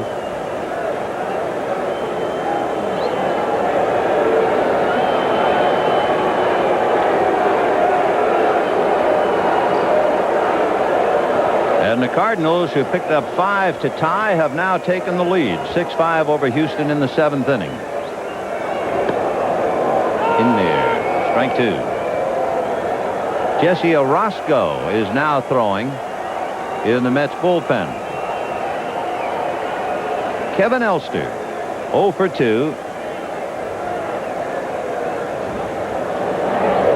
Youngster playing for Rafael Santana.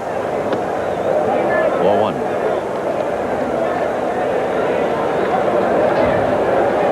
Elster hit .269 at Jackson.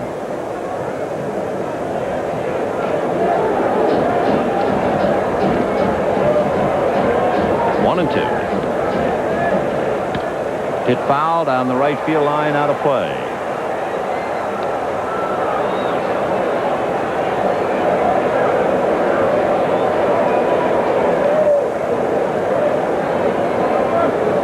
So Ron Darling,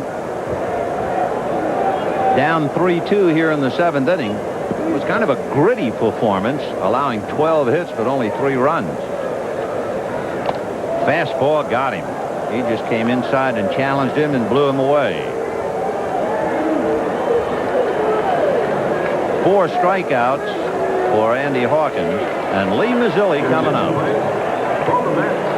Batting for pitcher Ron Darling, number 13, Lee Mazzilli. Lee Mazzilli coming back. He wears number 13, when he was here previously, he wore number 16. And as I understand it, when he came back to the Mets, Dwight Gooden offered him the uniform. And Mazzilli said, no, I'll take anything they give me. I'm just glad to be here. Then he said, after he'd been here a while, somebody said, how are you? He said, my face is killing me from smiling. He's happy to be back. 2-0.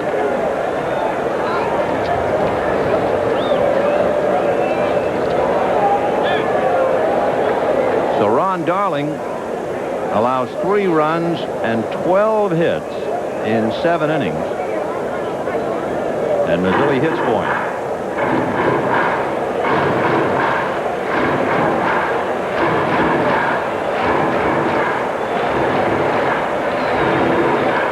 Hawkins has had excellent control, walking just 1, as you can see. And Darling walked but 1. On the corner. Just like you, Ben, we all have our little pet peeves about baseball. You, that thing with the helmet with the coaches. Third baseman guarding the line now is one of mine. Look where Nettles is playing him, left-hand batter. Right by the bag. I mean, he's right by the bag.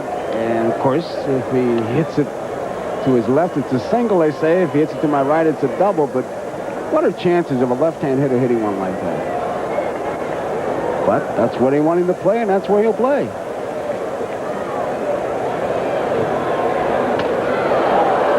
And Mazzilli goes down, strikeout number 5. 3 of the last 4 have struck out, and at the end of 7, Padres 3, Mets 2. This telecast presented by authority of Major League Baseball and may not be reproduced or retransmitted in any form without the express written consent of Major League Baseball. Jesse Orosco with his 17 saves and 5 wins. He's the all-time Mets save leader. Coming in now, not to save, because the Mets are trailing by a run. He's in there trying to keep San Diego quiet. Not going to keep this crowd quiet, and it's another dandy. Boy, are they drawing. The paid attendance today, 46,879. There's just about 48,000 in the house. The Mets have drawn 2,350 some odd thousand. They're really moving. Look at that. And this is a 12-game homestand that is just starting out.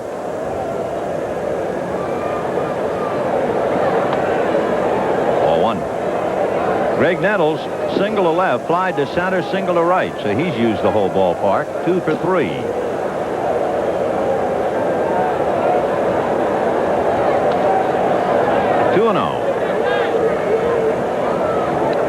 Jesse Orosco, in his last 17 relief outings, his earned run average is less than a run. You can imagine.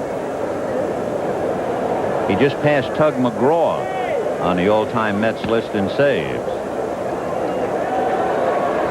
And if I remember correctly, back in spring training, the Mets and everybody in baseball figured that Orosco was not going to wind up in New York. Boy, are they glad he did.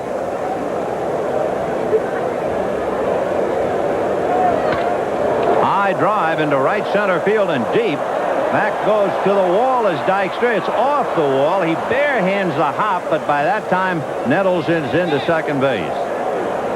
He seemed to circle that ball like he had a bad angle on it. It was well hit, and he was in right center field. Just, he knows he's got plenty of room, just never gets to it.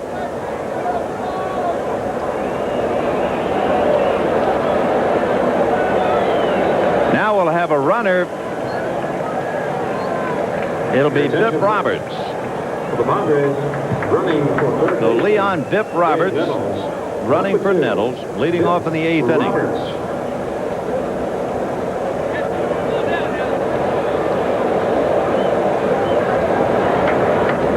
Flannery can easily move over to play third, and Roberts stay in the game at second.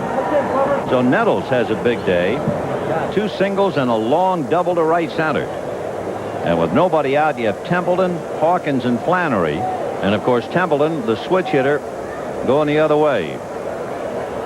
Here's that spot. If you make the out, you got to pick up that base. Down in the San Diego bullpen, the Little Goose is warming up. Lance McCullers. Fouled away.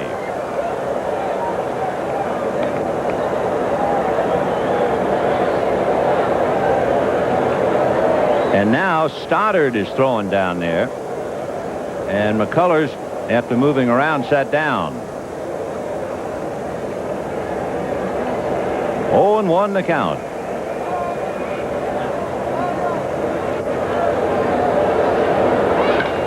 And he goes to right field, but in the air, so tagging up is Roberts. And Strawberry trying to get him. Boy, that's something. Made a pretty good throw down the line. And Roberts with his speed in there. That was a good move by Boros to put in the base runner Roberts, because I'll tell you, he got about 20 feet from third base, and he went into a real Greg Louganis-type dive. Watch him now. He tags up. And here he comes. Now, he knows it might be close, and I mean, he just takes a big head first. Look at here. He picks up speed when he hits that ground. That's a big play to pick up that base, because now that infield's got to pull in. And, Hawkins can do a number of things, and you got the other ball club thinking. Big play. First thing to look at about Hawkins, if you're thinking squeeze, is he has sacrificed 3 times this year. The leading bunter on the San Diego Padres staff is Dave Dravecki with a half a dozen. Hawkins has singled, struck out, and fouled out. So let's see if they put the squeeze on. The infield is up. Hernandez is all the way on the grass. All we have to do is watch Roberts. He'll be the one to tell us about the squeeze, not Hawkins. He's not coming. Half swing foul. Carter really checking hard. He's looking all around. You can see Carter checking that bench to see if he sees something that's just out of the ordinary. Taking a look at his own bench now to see if he might get a pitch out sign. There is so much shade in and around the home plate area, they've turned on the lights. It's a beautiful blue sky day, but we need a little help around the plate. 0-1. Well, they're certainly not thinking squeeze. With the pitcher a half swing and a full swing, and the count 0-2. And you see Davy Johnson, he's flashing signs to Carter as far as defensing against that possibility.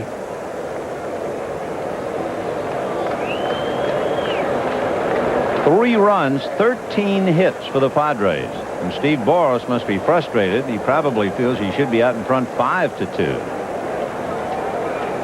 The Mets 2 runs, 5 hits.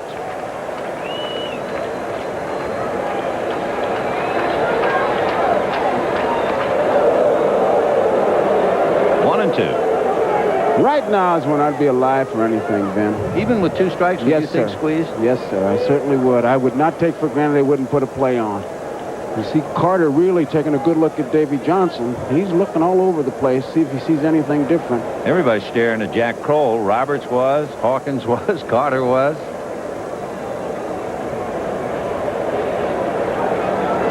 One and 2, 1 out. 3-2 Padres, top of the 8th. And Pitched out. And he almost got the ball over the plate. Yeah, lousy pitch out, but they put the play on, and you can see why they would do it. I mean, he called the pitch out. He almost got strike 3. He sure did. Bad pitch out. Tell you, to throw a proper pitch out is something you work on in spring training. It's not as easy as it appears. And now Hawkins goes down. He blows the whole thing wide open. Hey, if you got a play on, man, I missed it. Managers love that. Oh, do they love that? Yeah, but it's only September. That's right. Oh, I have heard real Shakespearean quotes from managers when that happens. You airhead, you this, you that. All right, 2-2 to Andy Hawkins. Roberts has not made any move at all. Look at Carter. There, he's engineering it.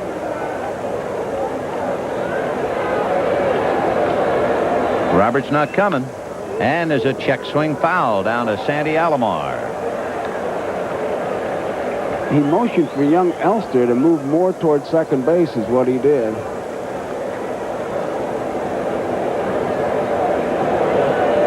Three-2 Padres. Roberts at third with 1 out in the 8th. He's coming. And he fouled it back for strike 3. You just couldn't take for granted he wouldn't put it on, and Gary did not have the pitch out on. It was a strike. But you could see, and great camera work by our guys, that Carter's eyes were just all over the ballpark. Not necessarily to pick up a sign, but see something different. And Roberts really does a good job. He doesn't break till the very last minute because it was a safety squeeze. By that time, the ball is fouled off, and he's out on strikes. So 2 down, a runner at third, and Tim Flannery coming up.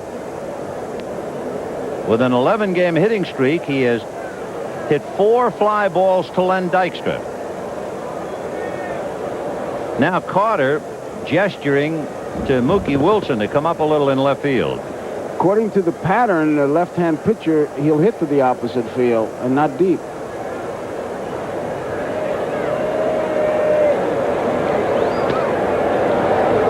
When the Mets hit in the bottom of the 8th inning, they have Len Dykstra, Wally Backman, and Keith Hernandez.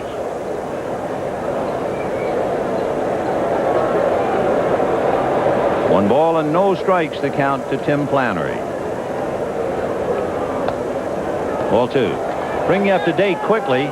The Red Sox came from behind to beat Minnesota. Toronto stubbornly holding on to a 1-0 lead, and Detroit leading Oakland 2-1 in the third.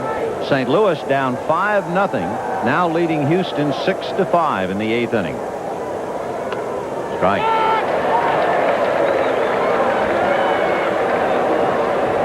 Jesse Orozco picking up the pieces for Ron Darling.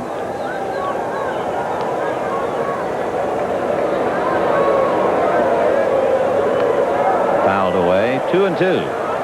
He was just bunting for a base hit. There was no squeeze play on that particular foul bunt. He just caught Hojo back a little bit, thought he could beat it out. He also caught Bip Roberts by surprise. 2-2. So Orozco trying to get him, keep it a 1-run game, and then let the hitters try and bring him back into the game.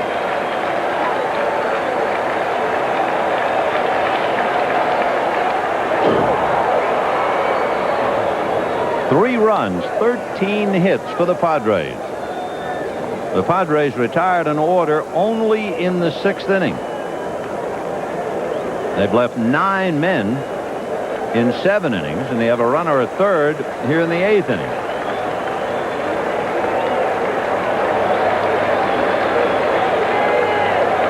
Two and 2. Little roller to first, and Hernandez will put that away, and they're out of the jam. No runs, 1 hit, a man left, and at the end of 7.5, the Padres 3, the Mets 2. I don't need drugs. I believe in me and my ability. I don't want anything interfering with the way I play the game. Cocaine's no way to believe in yourself. Hey, it can kill you. If you're into cocaine, get off it. You're living a lie. Get off it while you still have a life. Cocaine, the big lie. Call 1-800-662-HELP. Furnished by Major League Baseball in cooperation with the U.S. Department of Health and Human Services.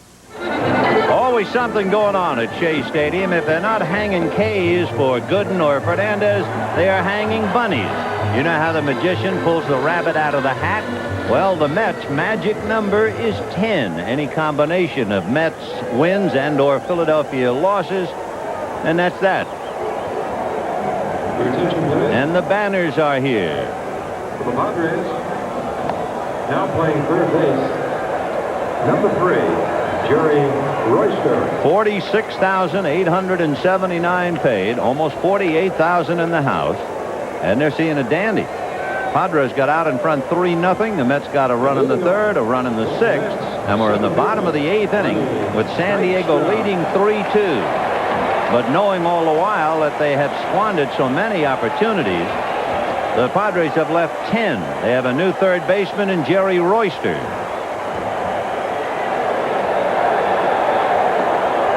Ball 1 to Lenny Dykstra. Dykstra had a broken bat single, flied to right, grounded to second. He's 1 for 3.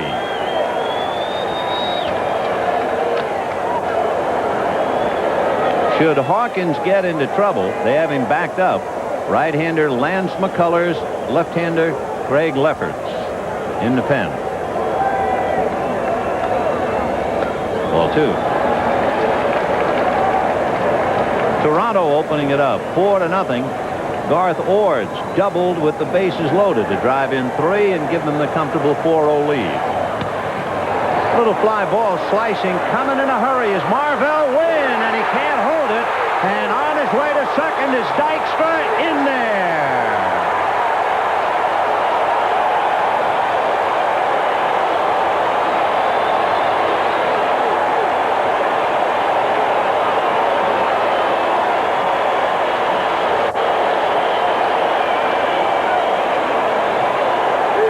Looked like he was going to make the play, got a glove on it, but it just popped right out, and Dykstra and Marvell Wynn could see him going. A head-first slide, and Dykstra is in safe. A big base he picks up.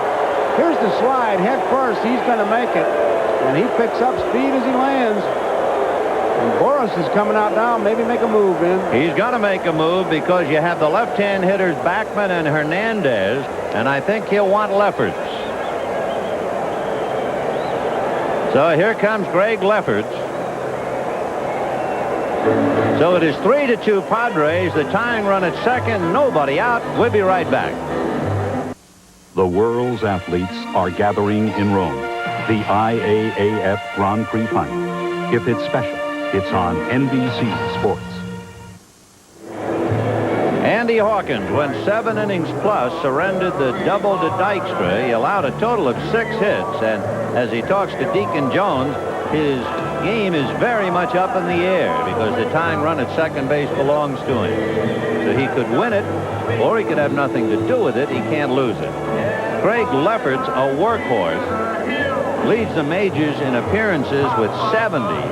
His best year was 1984. In 1984, he worked 4 innings in the championship series against the Cubs.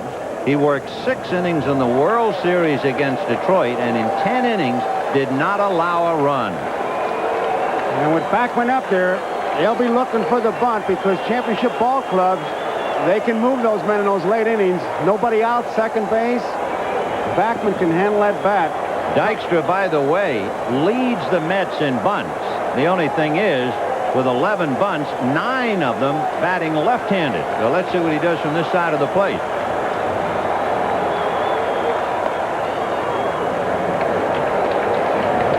Dykstra at second, and Backman trying to move him over. Backman, 11 sacrifices, but only 2 right-handed. With Garvey's reputation, he can bunt that way, and Dykstra can pick up the base. You remember he had a bunt single in the first inning, batting left-handed. 2-0. So Lenny Dykstra doubles, and Backman trying to move him up a notch. Remember earlier we were talking about that possible winter trade of last year, Dykstra for Lefferts, and then the word was no for Dravecki. The bunt in the air, foul, and the count 2-1.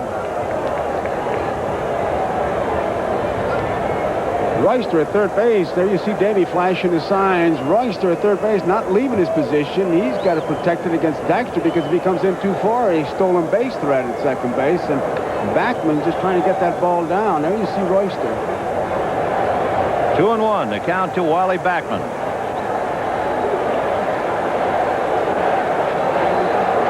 Keith Hernandez on deck. 3-2 San Diego, bottom of the 8th inning. Nobody out. Ball 3.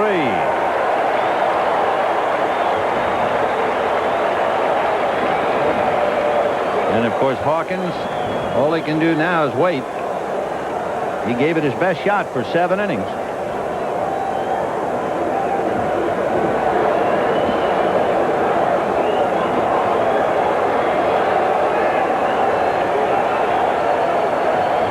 There's the bunt. And Lefferts has to go to first base to Flannery, and the sacrifice works. So Backman does his job and gets Dykstra over to third.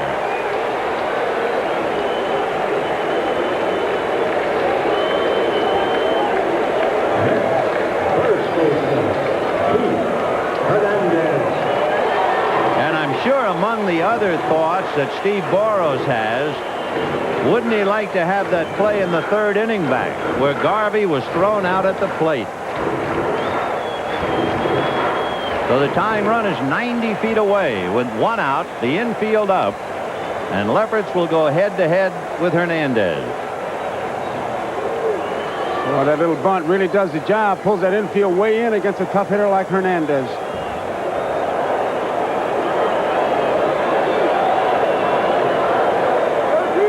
On deck is Gary Carter, and McCullers has stopped throwing in the pen. He's about ready if they need him.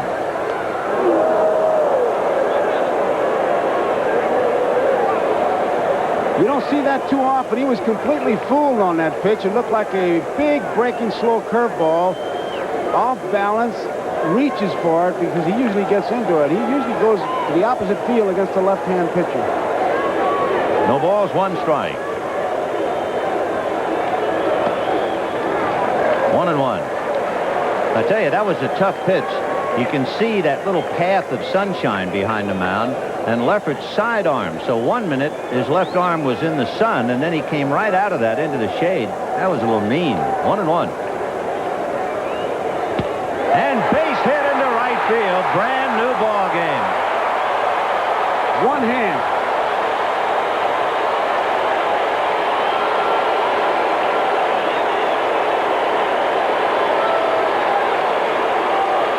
And for Andy Hawkins, the whole day has just gone down the drain. And there goes Andy. He's charged with 3 runs, and this is history. Boros will now go to McCullers to go head-to-head against Gary Carter. The Dykstra doubles, the sacrifice, and the singles were even 3-3, and we'll be back. Here's a base hit by Hernandez. It looks like Leffert is trying to make the same pitch he fooled him on. Now watch Keith kind of bail out. It's to the outside part of the plate, one hand, but when you're hot, you're hot. And it's a base hit, and we're tied. So Keith Hernandez standing at first with a very silent Steve Garvey for the moment anyway. 3-3 in the 8th, and Gary Carter will go up against the baby goose, Lance McCullers. It is interesting that McCullers burst upon the scene last year, filling the void left when Gossage required knee surgery. Now, of course, without Gossage, McCullers is the #1 man out of the bullpen, although he has also started. But he has been brilliant in his last 11 games.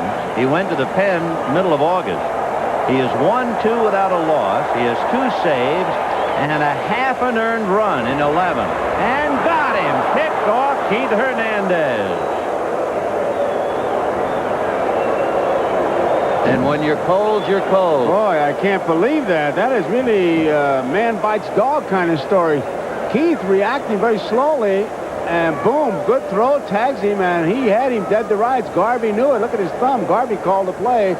And Keith, if you ask him about it after the game, he's going to say it was a rock. That's what it was, a rock-headed play. So Lance McCullers, who's from Tampa, the same town that boasts of Dwight Gooden, now can go to his windup working on Carter. Ball 1, 1-0. So 1 minute the hero as he drives in the tying run, and now he is promptly picked off.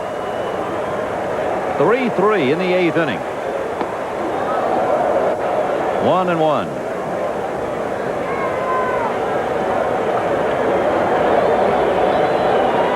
McCullers had really put together. He's 6'1", and he's 215. He's only 22 years old. He's just starting. Ball 2, 2-1. I tell you, just watching Carter on the last 2, taking that one and swinging for the other one. He's not too anxious to be in there. It must be a little tough to see. Yeah. Right background, and the pitcher out of the shadows. That's what surprised me, but it shows you that pitch that Lefferts gave Hernandez when he came sidearm through the sunlight, tried to do it again, base hit. Yep. Toronto iced it, 4-0. Jimmy Key with 9th inning help from Tom Henke on the shutout. Well, it's either Henke or Eichhorn every day. 3-2 to Carter.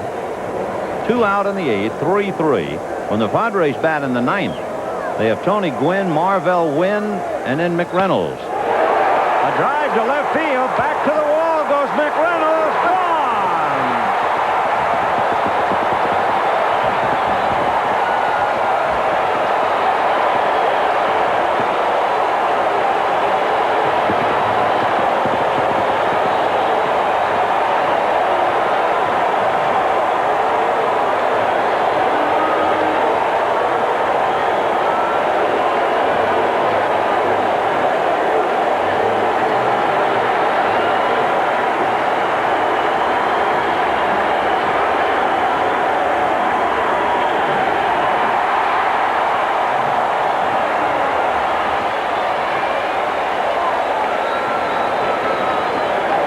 He threw him 2 hard sliders and then a 3-2 fastball, and Gary might have looked like he was having problems seeing it, but he saw that one. He drilled it. And it is 4-3, amazing Mets. Well, I'll tell you one thing. They have Disneyland in Southern California, but Shea Stadium has become a magic castle.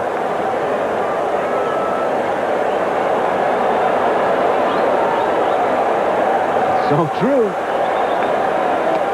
In there again, strike 2. Darryl Strawberry grounded out twice, fly deep to center, 0 for 3. Too little, too late. 2 big runs in the 8th inning, and at the end of 8, the Mets score, the Padres 3. Quinn, Wynn, and McReynolds.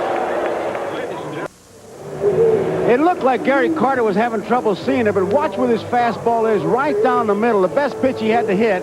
And I mean, he gets it all. And was he anxious to see it? Now watch the reaction by McCullers. He knows it's gone. But I tell you, we've got a shot that shows you just what happens. Now watch Carter's eyes as he sees the ball come. Now watch him get big. Look at there. He can't believe it. He looked like Halloween. Wow. He could see all the way to Houston. Oh, man. He really put the Cyclops on that one. So we go to the 9th. Got a dandy, and the Mets have turned it around to lead 4-3.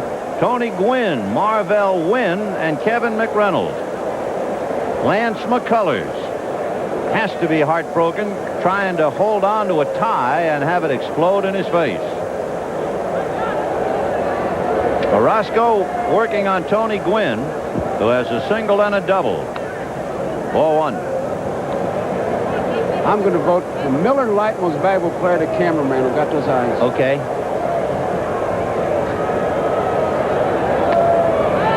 One and one. Isn't it something, though? Early in a game, you blow chances, you have a runner thrown out at the plate, and sure enough, it's going to come back and haunt you. Yes, sir. And that's hit foul. In the 3rd inning, the Padres had Kruk single, McReynolds double him in, Garvey single home McReynolds, Kennedy walked, Templeton singled, and Garvey was thrown out at the plate. And now they're a buck short. At the time, they were leading 3-0. Sisk and McDowell are down in the pen for the Mets. For Gary Carter, 25 times in Carter's career, he's had at least 2 home runs in a game, and he's done it now 3 times this year. Against Philadelphia, against Atlanta, and now against San Diego. 1-2 the count to Tony Gwynn.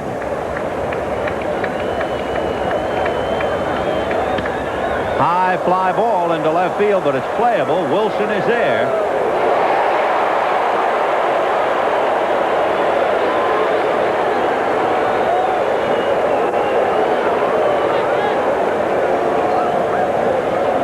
Don't forget, the NFL tomorrow, 1 o'clock Eastern Daylight Time on doubleheader. Cleveland and Chicago, Houston versus Green Bay, and also the Raiders Denver, Jets Buffalo, Miami San Diego, Pittsburgh Seattle, Cincinnati Kansas City, Indianapolis, and New England. Check your local listings for the games and time in your area. Well, the magic number maybe is 9. And then, of course, the Phillies play the Dodgers tonight. Carmelo Martinez at the plate. Ball 1. So Martinez hitting for Wynn. Remember, Wynn ran for Kruk and then could not hold the ball hit by Dykstra. In there.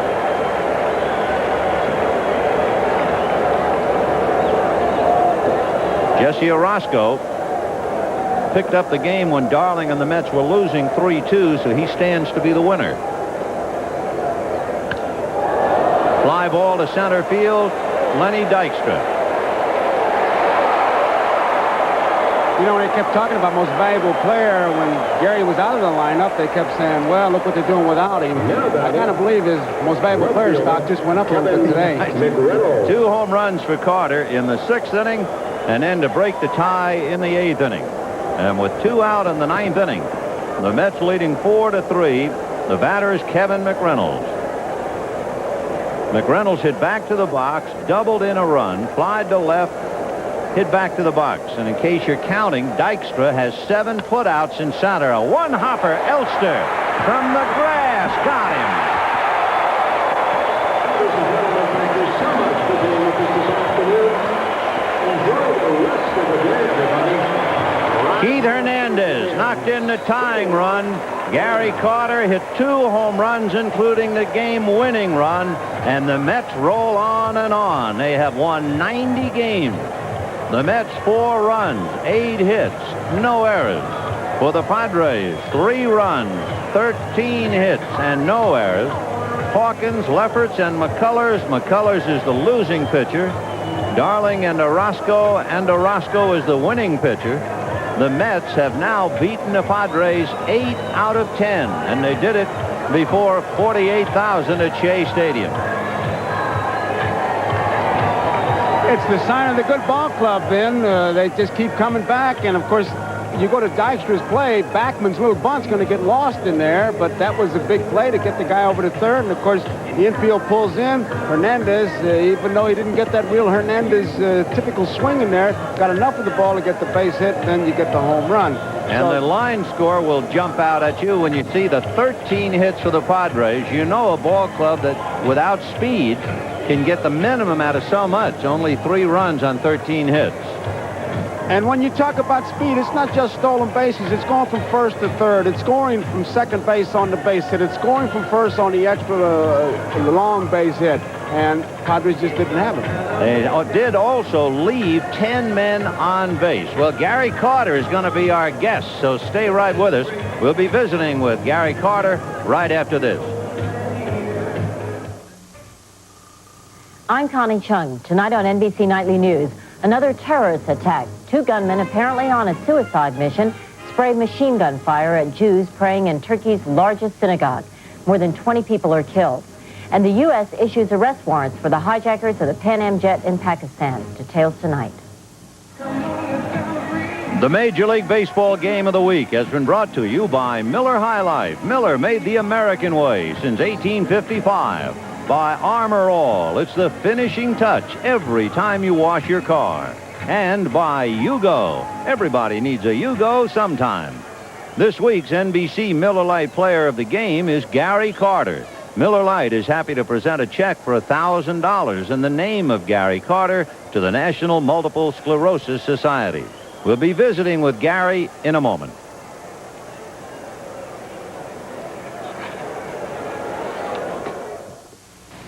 A promotional fee has been paid to NBC by United Airlines, serving 13 cities in Asia and the Pacific. United, a fresh breeze across the Pacific. Does Wilford Brimley have the nerve to live with this lively bunch? Don't you ever bet I don't have the nerve. Our House, Thursday, September 11th.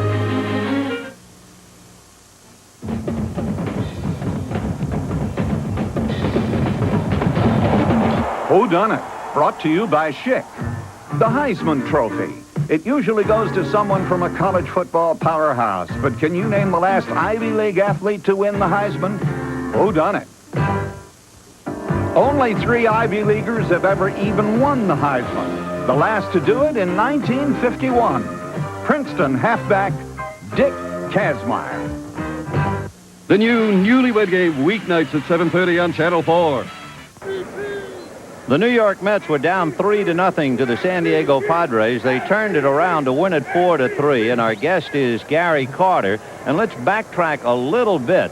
Let's go to the 3rd inning, first of all, Gary, because that's the play that had to stick in Steve Borrow's craw the rest of the day. Steve Garvey is thrown out standing up from me to you on that throw from Darryl Strawberry. Yes.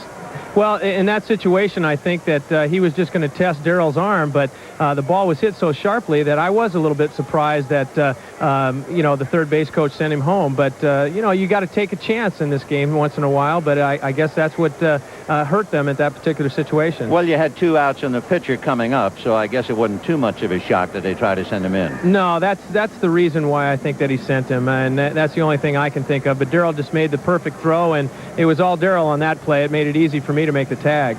Gary, this is Joe.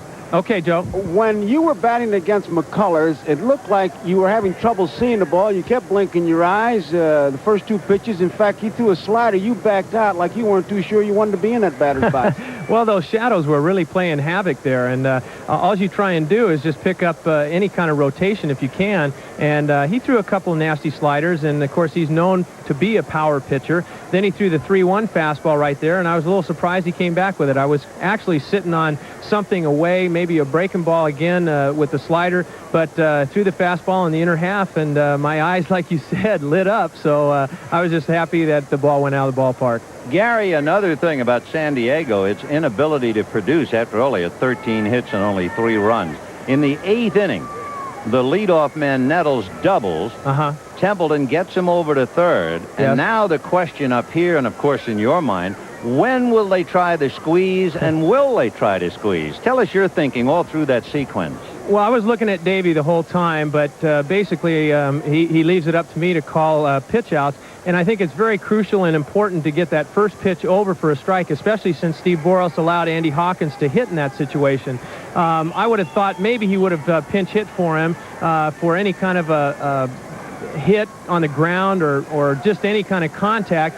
And I was a little bit surprised. We did call 1 pitch out in a certain situation where we thought that they were going to bunt. And then, of course, he did it with a count with 2 strikes on him. So anything like that can happen. I think you try and just think what the manager is going to do. And in this particular case, I think what keyed it was getting that first pitch over for a strike. Gary, I called the pitch out the same time you did. The reason I did, because I saw some real intensity in Hawkins gripping that bat. Yes. What did you see? Well, what I saw was a little bit of the same, and also looking down to the third base coach several times and just trying to think along with him, and it didn't seem like he was too sure of the sign at first, and then they talked about it, and I guess what it was at any given time, like after that 1 pitch went by, he was going to bunt again. So okay, so anyway, that was the situation right there that I thought that he was going to bunt, and you could really kind of see it in his face. And, of course, Joe, you know where I look up at the hitter and try and see it in his eyes. And anyway, catchers think alike, so I'm glad that you called at the same time I did. By the way, as both of you were calling the pitch out, it didn't look like a very good pitch out. In fact, it was, from up here, it looked like a bad pitch out. It really was, Vinny, and it was a buntable pitch. So I'm just glad that the bunt was not on in that situation. And then when it was placed on, it was a high fastball, and those pitches are pretty tough to bunt. That first home run you hit, Gary, yes. What were you sitting on? It was a changeup. The first time up with runners on first and second, the first pitch was away, and then he came back with a changeup. And I'll tell you, I was very surprised the third time up, the same thing. There I see on the replay that he's trying to push it foul. But I got it close to the label, and the ball just evened out and stayed fair. But it was a high changeup, and I was really kind of surprised that he came back with it again, especially with the previous at-bat where he got in on me. You hit a pitcher's mistake. Now I want to ask you, and we're going to show you, did you know your eyes widen up that much? Did you ever seen yourself? Watch your eyes. Not really. I guess that's the intensity, and then when the pitch is coming in, just so I can see that pitch a little bit better, those eyes, oh boy, I didn't realize they got that big. Ben said you could see all the way to Houston. Maybe that's what it was, but I'll tell you, if it makes me or helps me to see the ball a little better, then that's all that matters. Not bad for a guy who's been on the DL to come off Monday and hit 2 home runs today. Well, I feel like a little kid in a candy store again. Now, those 15 days were probably a blessing in disguise. The good Lord saw it time for me to sit down for a little bit, rest my knee and the rest of my body, and I didn't want to sit on the disabled list. It was kind of a forced rest, and then I was driving Davey and the rest of my teammates crazy on the bench, so it was time to activate me, and I just felt right a part of it again, and I'm just happy to be back in the lineup and looking forward to the rest of September and then on to the playoffs and the dream come true, the World Series. Well, congratulations on a great day. Thanks a lot, guys. Appreciate it very, very much. Our guest, Gary Carter, the executive producer of NBC Sports, Michael Weissman, the coordinating producer of NBC Baseball, Harry Coyle. Today's Game of the Week produced by Steve Dan, directed by Andy Rosenberg. Pre-game produced by Les Dennis, technical director Len Stucker. And remember, tomorrow on NBC, the NFL season kicks off at 12:30 p.m. with NFL 86. The Mets today. The Mets coming from behind to beat San Diego. It was the Mets with a new magic number, 8. They won 4-3. The Dodgers beat the Phillies 3-2. This is the bottom of the 6th. Gary Carter against Andy Hawkins in a 3-1 game. The Padres leading, home run number 20 for Carter to cut the lead to 3-2. Then in the 8th inning, the next time Carter's up against Lance McCullers, he gets a high fastball, 4-3 Mets. Orozco wins in relief of Ron Darling. The Phillies lose, magic number for the Mets, 8. In the National League West today, Houston beat St. Louis 7-6 on a Jose Cruz 2-out home run. Very good ball since the All-Star break. They didn't play good ball before the All-Star break. That's why they trailed by over 20 games. Yes, the Mets go there. You know, the fact that they would win the division has been a foregone conclusion for many, many weeks, but the actual coronation of the Mets as division champs will still be a prize moment. And with the magic number of 2, that can be erased with a win in Philadelphia tomorrow night. But more on the Mets a little bit later, and that is because tonight there is a playoff